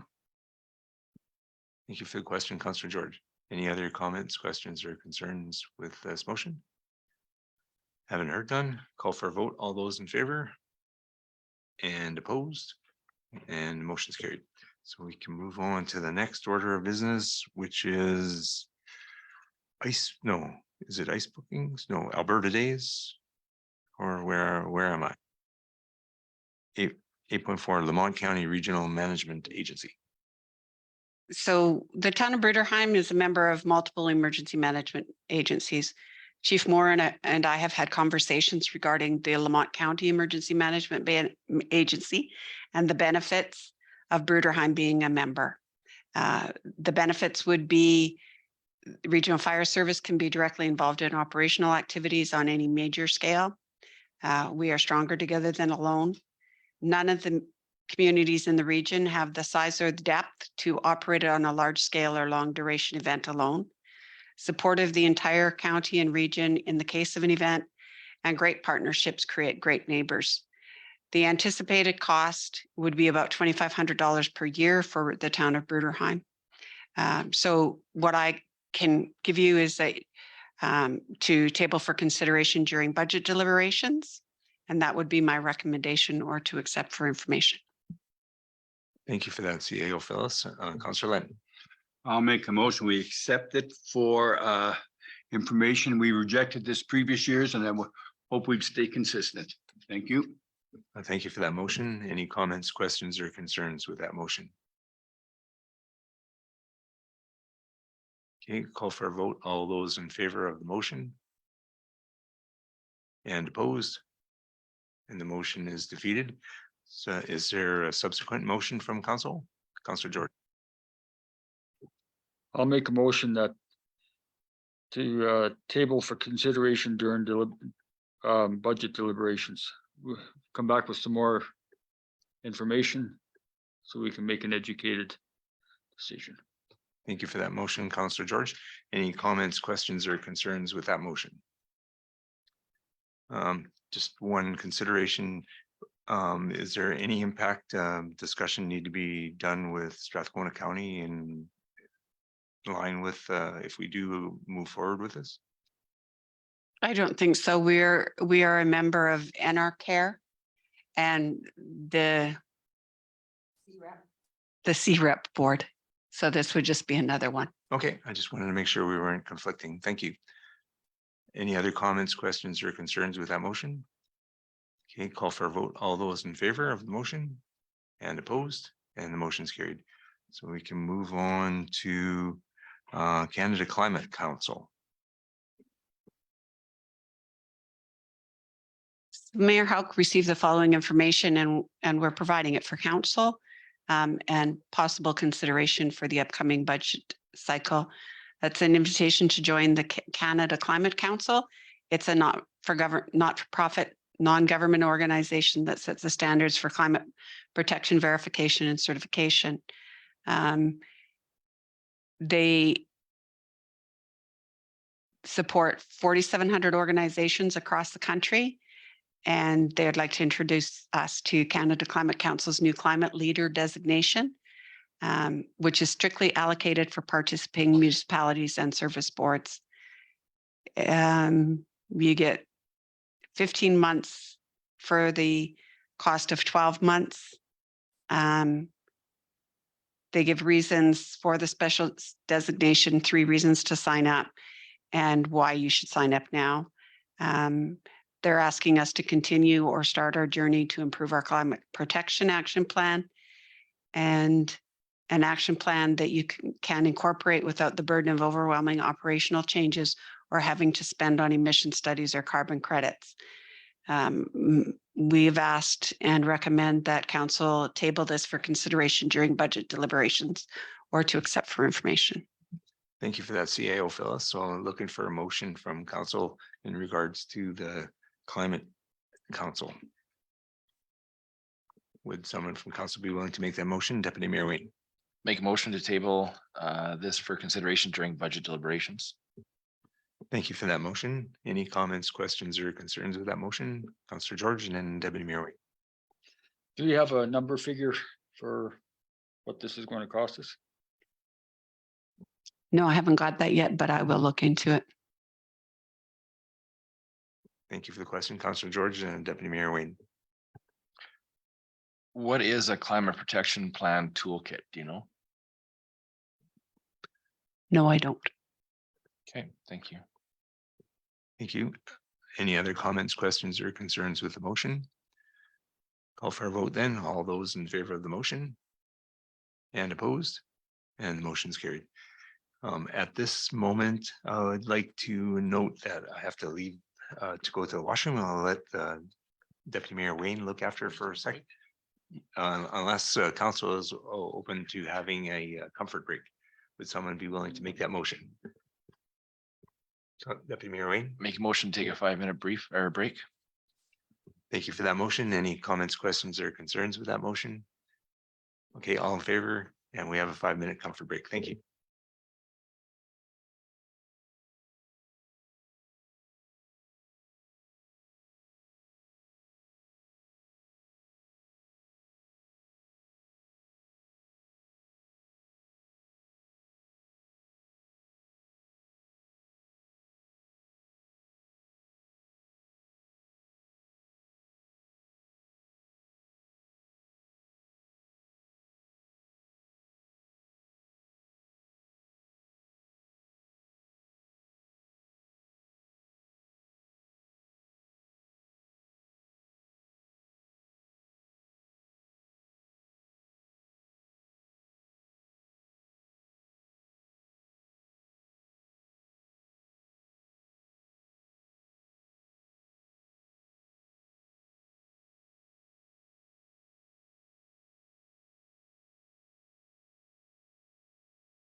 Okay, so we're back into the public session and 8.6 budget meeting date.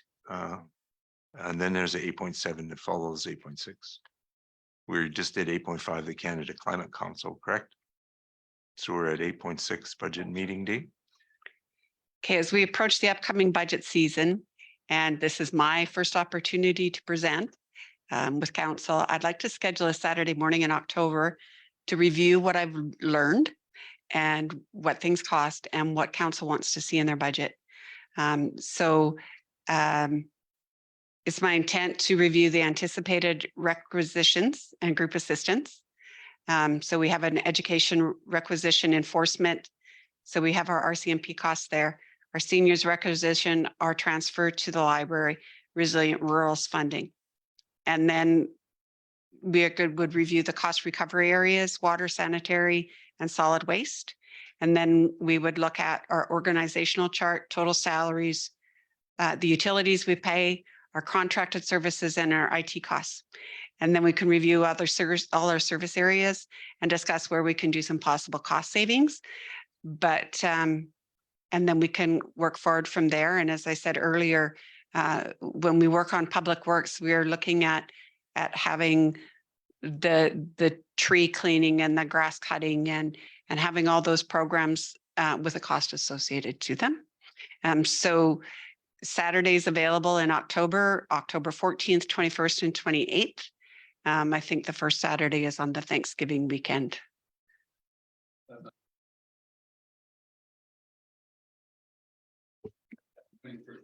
So we're looking for a motion from council to line up for budget day on a Saturday.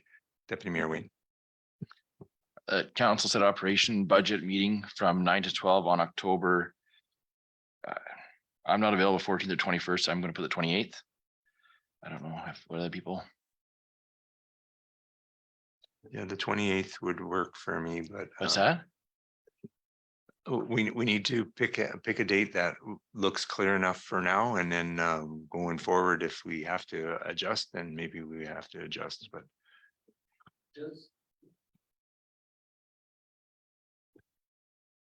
We have a big agenda here and 3 hours to cover it in. Is that enough time?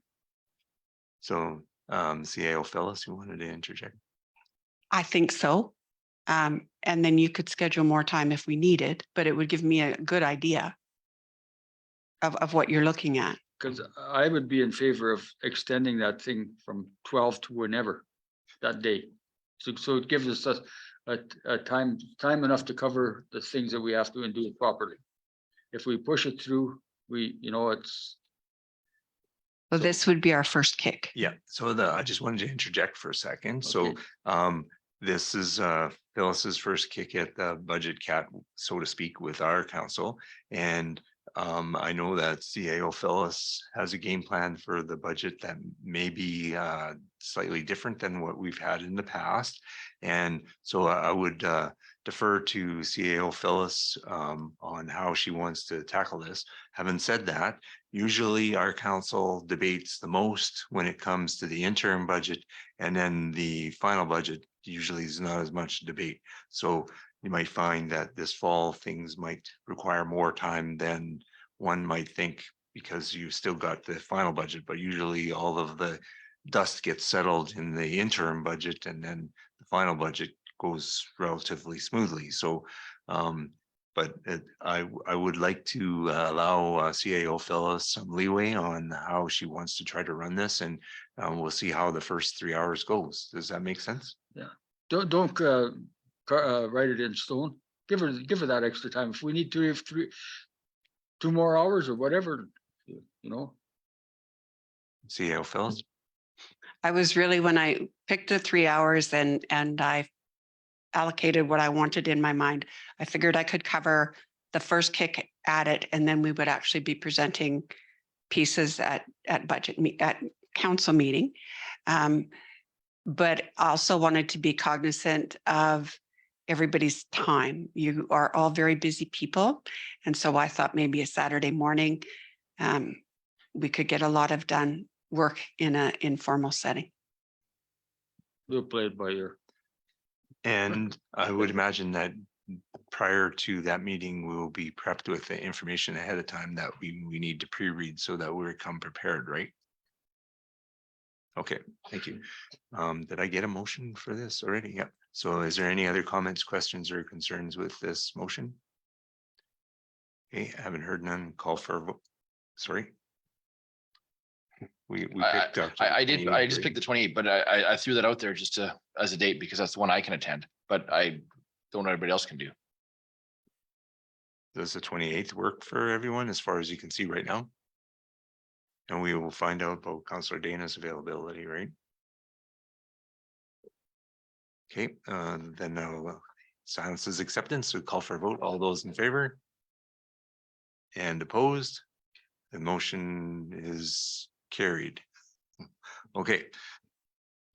What are we at now? We're at reports, council committee reports. So at this time, would someone from, oh, sorry, yeah, that's right, 8.7 street painting. Sorry, I jumped over that. Then Public Works Director Dennis wants to speak to this.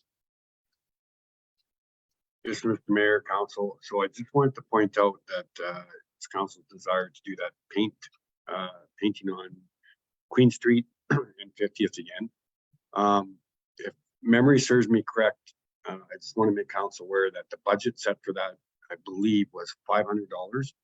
And we debated over that last year. And I just wanted to make Council aware that we exceeded that amount to do that. Although it's a great initiative, I just need the Council to know that we've exceeded that $500 budget. So I'm just looking for direction from Council, what they would like to do with that.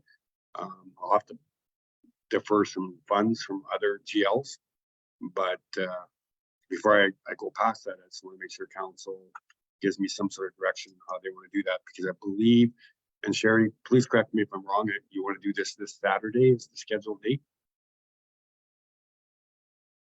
We set the time for this Saturday, but I got an email from the family this afternoon and they are going to be going for Ringette on Saturday. So it's going to be a Sunday. So just some clarification is required here, I think, for council.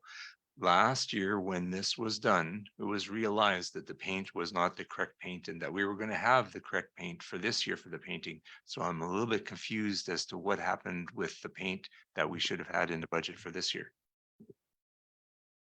So, Mr. Mayor, through the rest of the council, I believe the discussions were using a vinyl paint or the vinyl decals, similar to what the city of Fort Saskatchewan is using. Those far exceed $500.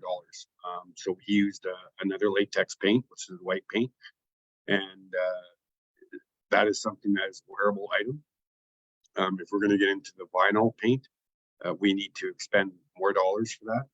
I do remember bringing that up. I think at that time, if memory serves me correct, we just discussed doing what we had was the dollars that were expended, which was $500. The white paint alone was $280 for the white and $100 for the orange, and that didn't include the equipment or the operators and the time committed to do that. So by no means am I trying to detour the project. I think it's a great initiative. I just need council to know that I've spent that and I'm going to have to expend more dollars for its, I believe now the Sunday. So. Yeah, and Deputy Mayor has a question, but again, I would like a little bit more clarity because I believe we were using paint from last year for this year so far. So what money was spent on this year's budget for paint? Mr. Mayor, so if you recall, the previous CEO and I, we had to beg for our own steel, if you will, line paint last year. Paint was a very rarity and we didn't receive any of our white paint until I believe January. Don't quote me on the month, but paint was not available. And that's why we had to borrow some from a neighboring municipality last year to paint the yellow lines and the white lines. So we didn't have the paint available. The paint that was bought this year was paint for this year's line painting. If that makes any sense, basically what I'm saying is we didn't have line paint available last year.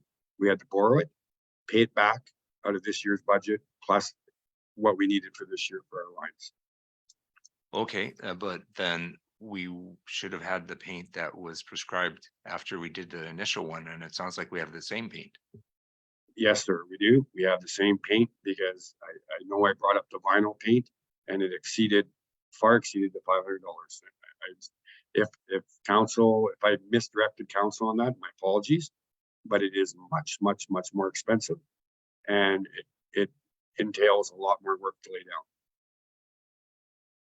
down. Deputy Mayor Wayne and then Councillor George.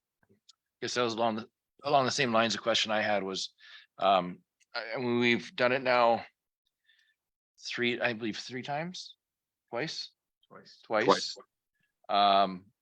And both times were with paint that was not meant for the streets. Is that correct? No, they're line paint. They're line paints they use in the highways and our roads, the same type of paint.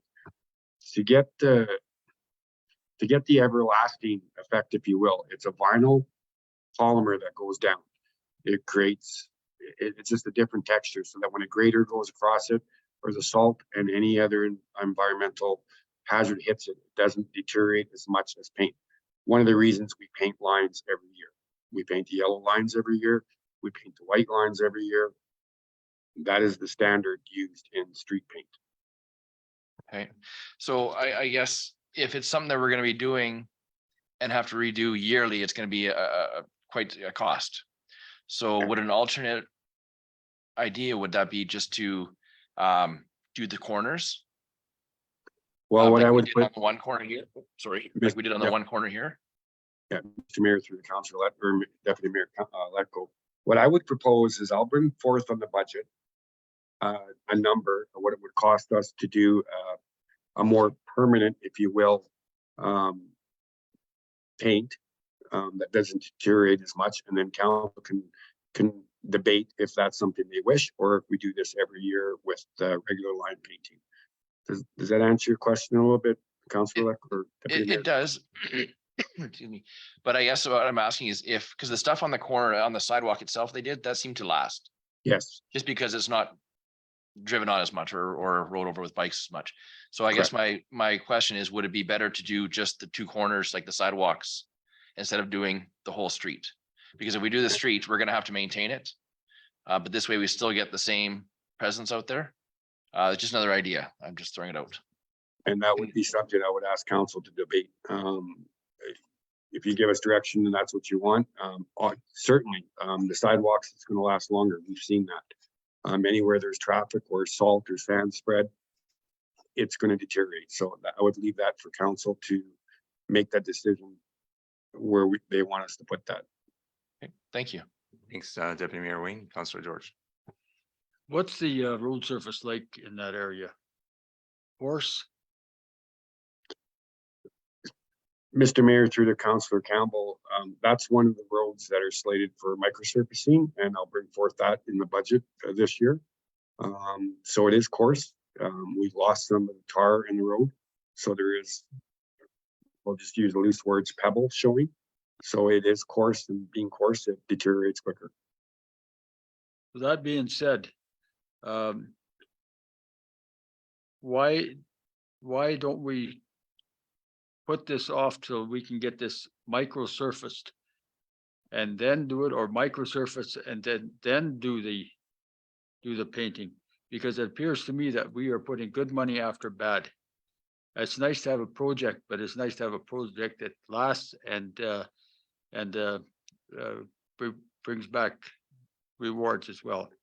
So that's my recommendation, is that we do a micro surfacing first and then paint it. Mr. Mayor, if I can just rebut to Councillor Campbell, please.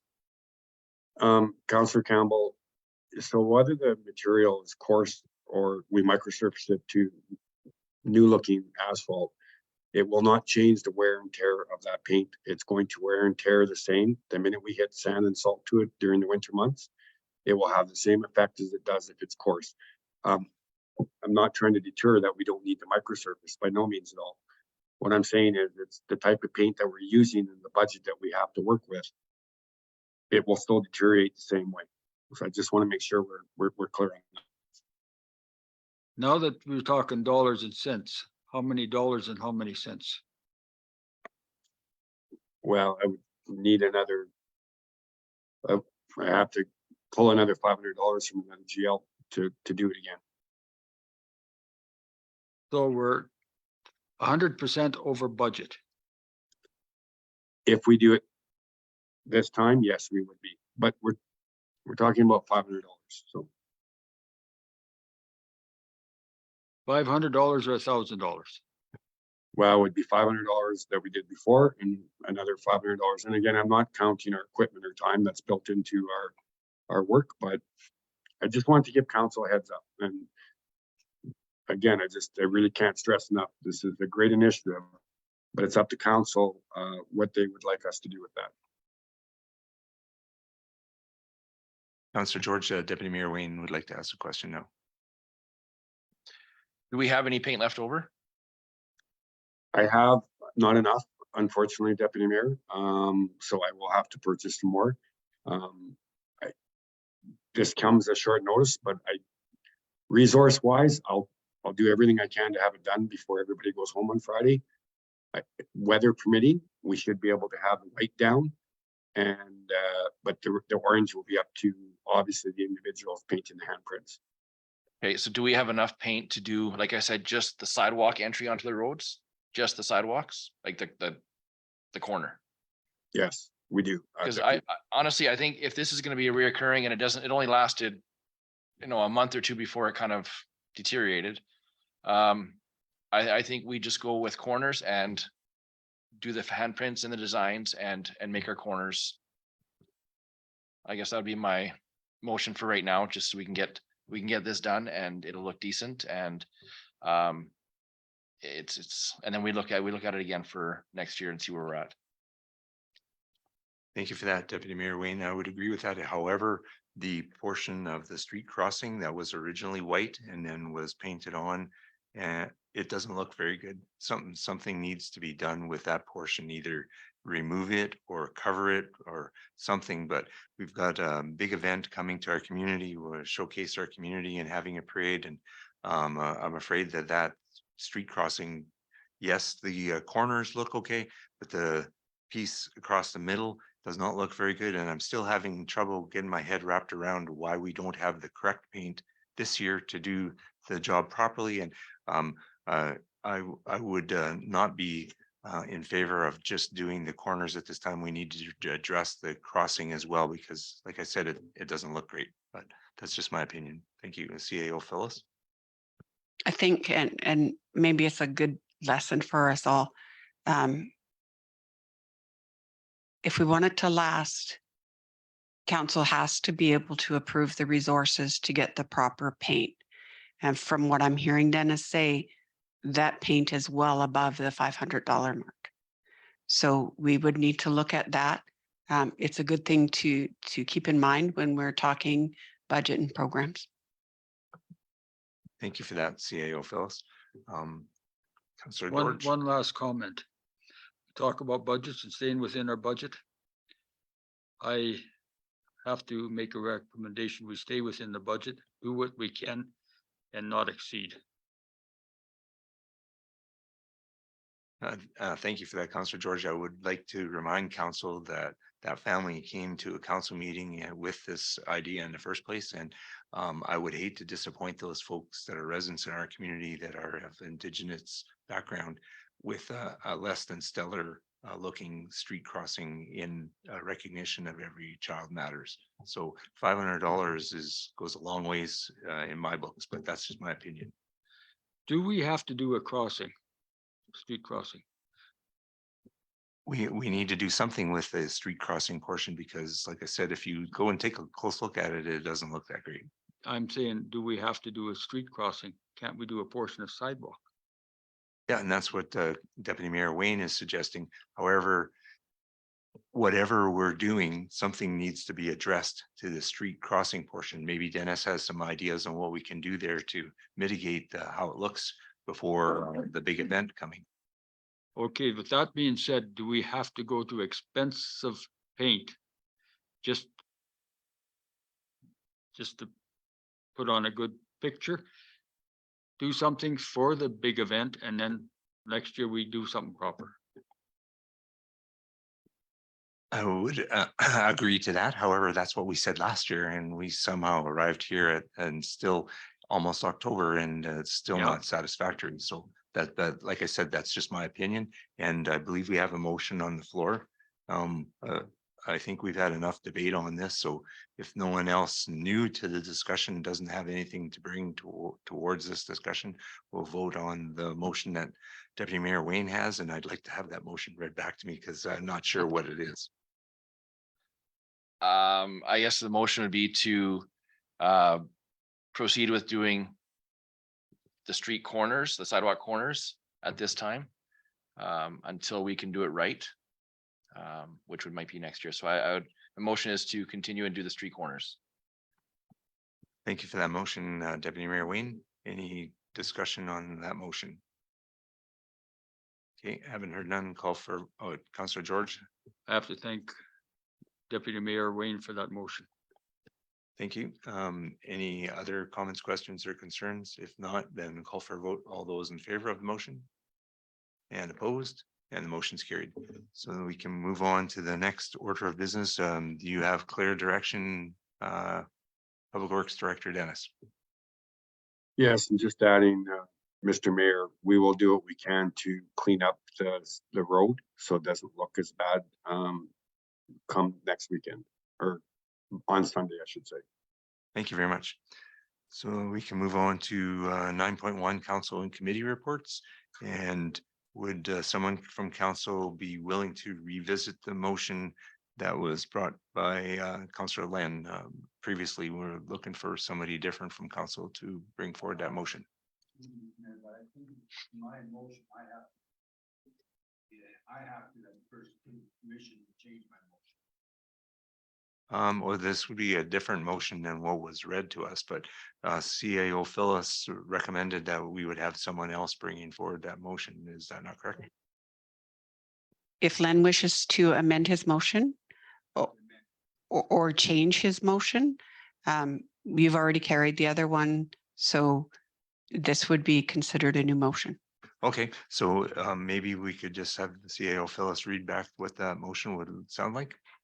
I'm just going to clarify that, Len, it reads that administration develop an anti-racism, discrimination, and diversity policy for all town council and employees or contractors that represent the community goals of the town of Bruderheim. Is that what you want, sir? Okay. Thank you for that, CAO Phyllis. So that's the motion that Councillor Len is revisiting. Any comments, questions, or concerns from council with that motion? Deputy Mayor Wayne. That's different from the first one, correct? Because it didn't specify group. Okay. So it says to just an anti-bylaw against or for staff, council, and contractors that work for the town. Contractors.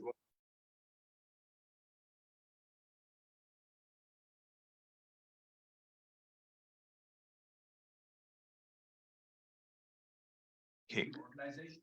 yeah, we're getting off track here. So the motion that CAO Phyllis made, do you agree with that motion, Councillor Len? Well, I didn't have contractors because that's not really, we have no say in them, but the thing is, I said, council, employees, and committee groups, not groups, committee organizations. I didn't say groups. I never meant to say groups at all. Committee organizations. That's all it is. Anti-discriminatory, I can say it now, and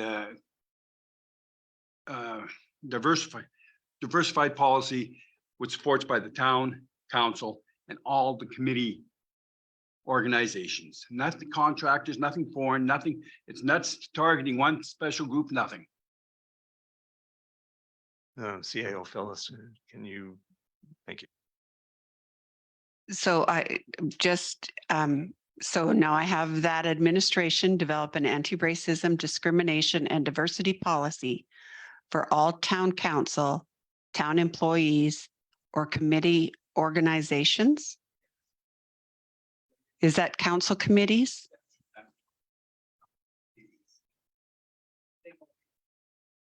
But we have law. Okay, Okay, so please read the amended motion back. that administration develop an anti-racism, discrimination, and diversity policy for all town council, town employees, or council committee organizations that represent the community goals of the town of Bruderheim. Thank you. Now we accept that motion. Any comments, questions, or concerns with that motion? That everyone's clear on what the motion sounds like now? Don't we already have a policy in effect? Pretty much to that. Along with the human rights. I think there are policies similar or a variety of policies that cover it in different areas, but I don't think we have one overarching policy that covers this.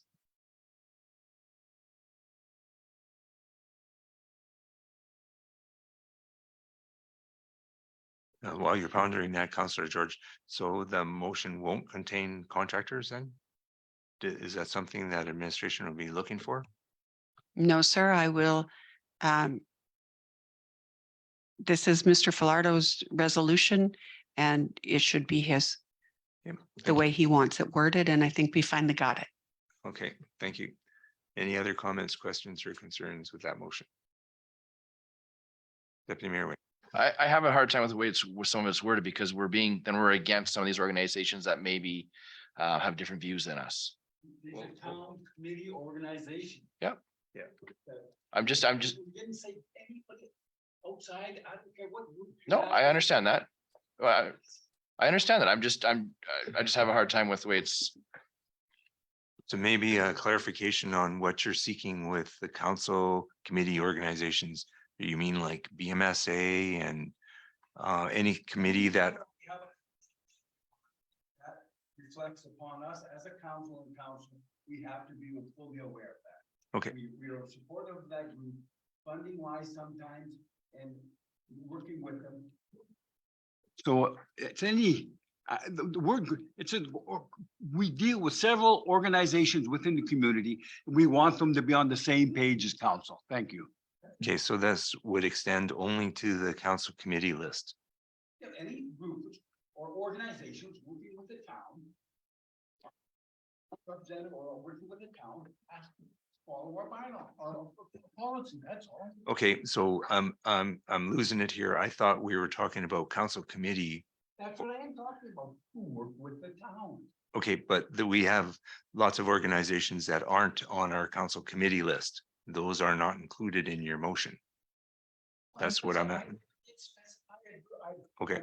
I'm staying away from it specifying, we're not going to get into different groups and different organizations. Okay. Okay, thank you. Any other comments, questions, or concerns with that motion, Councillor George? This motion is being pushed. I feel that there is enough within our town policies and within our council code of ethics to deliver the procedures we need. This is just something that somebody wants to push through. End of story. Thank you for that, Councillor George. Any other comments, questions, or concerns with the motion? Councillor Ashley? I agree with you, George, and defeating or voting against this doesn't mean you feel a particular way. I just feel that the policies and procedures that are put in place by the town of Bruderheim are efficient, human rights, all that as well. Thank you, Councillor Ashley. Any other comments or questions or concerns before we call for a vote? Okay, call for a vote. All those in favor of the motion and opposed? And the motion is carried. So the motion is defeated. So that motion does not move forward. Thank you for a healthy democratic debate. Now we can move on to council committee and reports. So we're needing a motion, right, for the mayor and council reports. So looking for a motion from council to accept the mayor and council reports as information. Councillor Ashley, I motion to accept counselor and committee reports as information. thank you for that motion. Any comments, questions, or concerns with that motion? Councillor George. Councillor George, please turn your mic on. My name was omitted from one event. I only attended one. But that's okay. It was the August 31st farewell to Judy. Okay, thank you. I think administration has noted that correction. So any other comments, questions, or concerns with that motion? Haven't heard none. Call for a vote. All those in favor? And opposed? And the motion's carried. So now we're looking for a motion to, sorry. Looking for a motion to accept the CAO report, right? No? No, we don't have CAO, so that we're done with council and committee reports. And we move on to Alberta Days. Or briefing notes. No? Yep. Okay, so CAO Phyllis has the floor. So we have just a quick briefing note from Alberta Days. We were fortunate enough to get a grant for $5,000 from the province to help us. If you read the Lamont Leader today, we had all sorts of activities. The weather was not great, and so a lot of our activities were moved indoors. There was approximately 100 people that attended. Sherry was a bit disappointed until she sat back and realized that the people kept moving around and around. So she only had maybe 40 at a time, but there was over 100 in attendance. Thank you. Considering the amount of time that was available to plan for this, that was pretty good then. So do we need a motion to accept this as information? So looking for a motion from council to accept the Alberta Days report as information. Deputy Mayor Wayne. I make a motion to accept the Alberta Days report as information. Thank you, Deputy Mayor Wayne. Any comments, questions, or concerns with that motion? Haven't heard none. Call for a vote. All those in favor of accepting Alberta Days report, and that's passed. So now we're looking at ice bookings. Sherry's providing just a brief update on how we deal with our ice bookings. So Sherry and Dennis have been working on this for quite a few months. And there's a lot of teams looking for ice time after 5 p.m. And not so much for Saturday and Sunday. We have an ice allocation policy that gives first priority for ice bookings to minor hockey teams. We have an agreement with the city of Fort Saskatchewan that confirms they pay $5,000 a year for minor hockey ice use. This agreement expires at the end of this season. Elk Island Wild, the Fort Saskatchewan minor hockey and Fort Saskatchewan ringette teams will be primary users of the ice this season. The adult teams will be Fort Adult Bruderheim Comets and Tired Toros. Tentative confirmation of ice bookings was sent to teams this week, and confirmed information will be placed on a new booking app that CAO Forsyth has created. As we get closer to the opening of the season, some teams drop out due to shortage of players and new teams are brought in to use that ice. The new app will be an online and shows ice times that are already booked and will allow users to tentatively book additional ice time. We will review the requests and confirm with teams while making the necessary adjustments to the booking information.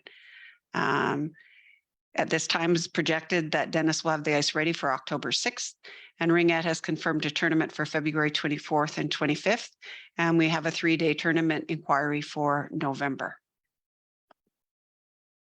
Great, thank you very much. So we're looking for a motion to accept this as information. We make a motion for all of them. It's like a report. It's like a report that's presented. Yep, go ahead. Yep, Yeah, when you yep, finish them down, make a motion. great, thank you. Great suggestion.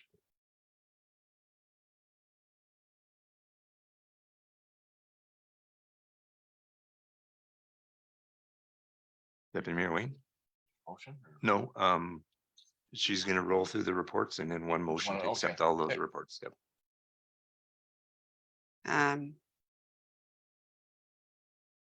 use the equipment disposal? Sure. So during budget discussions, Dennis and I anticipated receiving about $15,000 for the disposal of the fire truck, the John Deere tractor, the Ariens mower, the floor sweeper, an old Gator snow blade, an old grader snow wing, a post hole auger, and a gravel truck. The online auction was complete last week with all the equipment selling for a final price of approximately $25,000 less auction fees. Are you looking for any feedback from council on this? If you wish to give some, that'd be I think great. Councillor George has something. Why did we sell the greater snow wing? Public Director Dennis? And Mr. the, Mayor, through Councillor Campbell, the snow wing, on top of it being old, is not of use in town. If the snow wing's on, we would be unable to bring our moldboard close to the curb. It's on the right-hand side, and if we had to have vehicles, which we always do, and go around, we wouldn't be able to go around with the snow wing on. When the grader was purchased, the snow wing immediately came off, and there is no municipality I know of that has a snow wing on their graders. They're taken off for that specific reason. and do we still have the drop gate on the end of the blade? We still have the snow gate. We have kept that. That's something that we will not be looking at disposing at this time. And just to, if I may just add, the current revenue budgeted for this was 14,000, and the final numbers just came in the other day. And my apologies to Phyllis, I never got those exact numbers just till the other day. We've all been busy. We actually brought in 27,000 less auction fees, so we did very well above what we budgeted. What was our net? I don't have those numbers yet, but I suspect. So when you say net, we budgeted 14,000 to come in on revenue. We got 27,000. So probably what CAO Phyllis indicated would be 25,000 in our pocket after fees. Thank you for that clarification. Thank you. Thank you for the question, Councillor George. Any other questions on this report? So we could have easily found $500 for paint out of this extra amount that we got for the equipment. If there's no more questions on this report, then we can move on to the next report. So we're looking at the community services service level this month, this meeting. So that area looks after FCSS, and currently FCSS does programming in our community based on a budget allocation that's sent to Lamont. So Seniors Week and Volunteer Appreciation. The events that we do annually, Family Day, pitch in, kick it to the curb. We have 3 cultural events: Indigenous Day, Canada Day, Alberta Day, Truth and Reconciliation, the Fall Festival, Remembrance Day, the Christmas Light Up, the Mayor's Dinner, and Public Works Week. Other activities are to liaison with the seniors and community groups, work with our industry partners. We do facility bookings, the Bruderheim Community Investment Program, Elk Island Public School, joint use bookings for town-led recreation, and liaise with the Agriculture Society. For community revitalization, we look at communities in bloom, landscaping support for public works, the floral displays, ongoing monitoring of weeds in Spring Creek, and we look at applying for tree funding grants and showcasing Bruderheim and decorating for all events and programs is our community services service level review. May I ask a question about the service level? So there was some thought maybe that for 2024, and I guess this would be part of budget deliberations, to potentially move away from mayor's supper and have a golf tournament for the town of Bruderheim. Is that something that would be in the budget deliberations, or do we need a motion to bring that forward? No, you would do that during our budget discussions in October. Great, thank you. So our fall festival update, At the August 16th regular meeting of council, administrated provided an update on all the activities planned for the Fall Festival. The poster was recently updated to reflect the activities that are now sponsored by our community partners. Wolf Midstream is sponsoring the petting zoo, and Metrics Group will be sponsoring the scooter, skateboard, and BMX activity. ATB is sponsoring the sand play prizes, and Trevor Schinkinger Trucking is donating the sand for the play area. Disc golf activity will no longer be a tournament. It's still on the poster. Those that wish to partake. And we just found out that Life in the Heartland is donating funds to cover the music for the weekend. Thank you. Next is Small Business Week. So in October, we usually do a proclamations for Small Business Week to recognize our small businesses. In past years, we've prepared a small token of appreciation for council to present to our business community. This provided you an opportunity to connect with the local businesses and acknowledge their presence. Administration proposes a continental breakfast served by administration and council on October 20th from 7:30 to 8:30 a.m. to celebrate small business. There would be an opportunity to present a small token of our appreciation of those in attendance, followed by a visit to those that were not. And the cost of this is included in our budget. Great. Any questions on that report, Council? How soon would we be letting businesses know about this October 20th date? I believe we'd probably start advertising and doing everything tomorrow. Okay, thank you. Deputy Mayor Wayne. So 20th is a Friday. So not a lot of council can make that. Is there a way to, is that set in stone on a Friday, or is it just better for their businesses that day? I don't know. What, excuse me, what day would be better? It would in the morning first thing. Is there a day that's better in the week? I'm just thinking like on a weekend is what I'm asking. Like, is it better for businesses to do it on a weekend or a weekday? Because some of us can't make the weekday in the morning. I can check with them a lot of, excuse me. Some of them are closed on Saturdays, so, but we can check and see.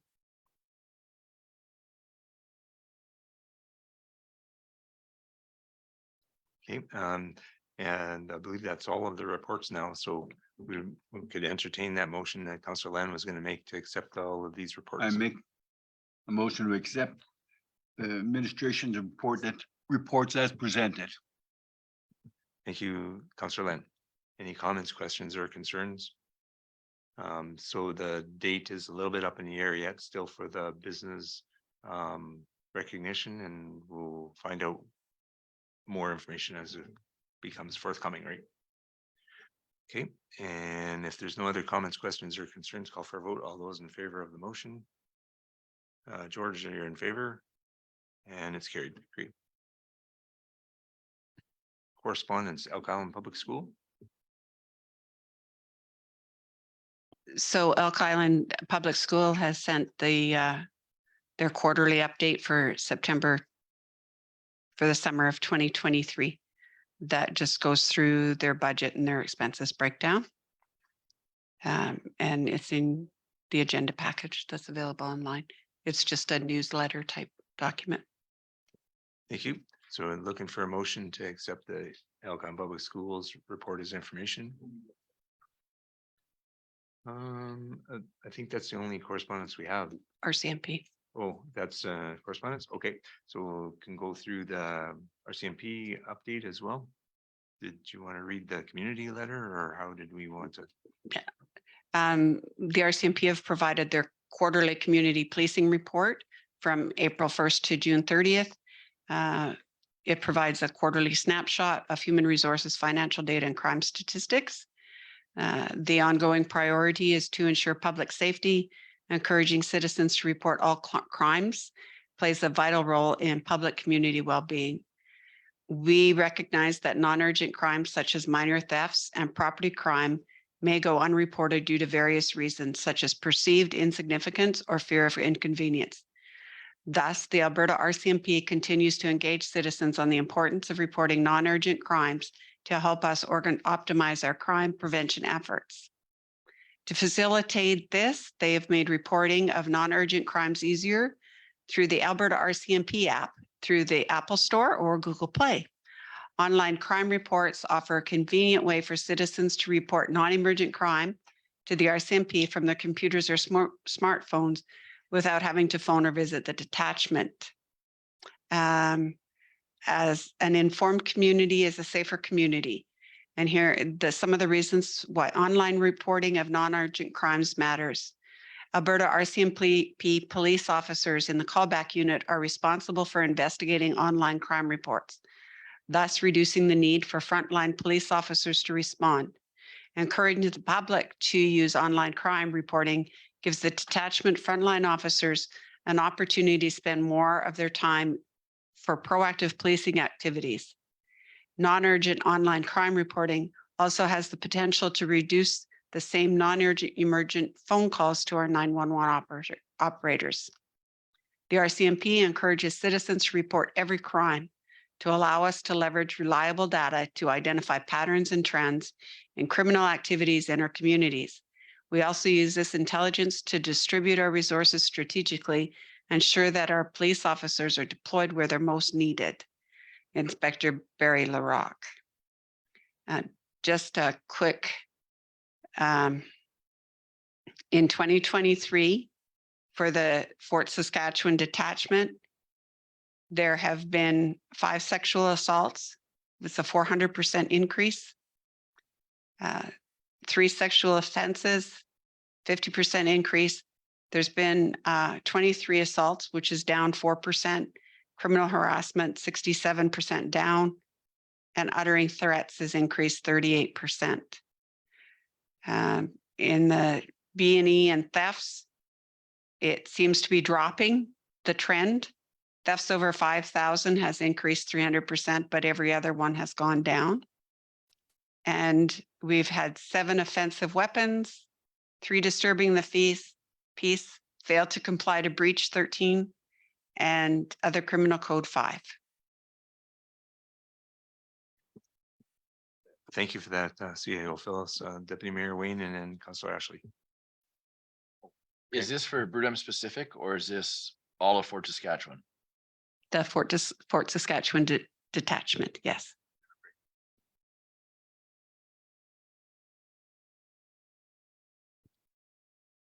The other thing that I noticed on this report is persons reported missing. It's 183% increase from 2022. That's not big numbers, but it's anyways, well, thank you for presenting that information. I guess if we have any questions, we can forward them to CAO Phyllis to pass on to Inspector LaRocque. And need a motion to accept these correspondence as information. Thank you, Councillor Ashley. I motion to accept the correspondence as information. Thank you for that motion. Any comments, questions, or concerns with the Alcon Public Schools summer update or the Fort Saskatchewan Provincial Crime Statistics update? Okay, call for a vote. All those in favor, and the motion's carried. Now we need a motion to go into closed session. Deputy Mayor Wayne. I make a motion to go into closed session. Thank you for that motion, Deputy Mayor Wayne. And any comments, questions, or concerns with that motion to go into the closed session? Have there none, call for a vote. All those in favor of the going into the closed session, and it's carried. So we'll get revved up for the closed session now, and CAO Phyllis has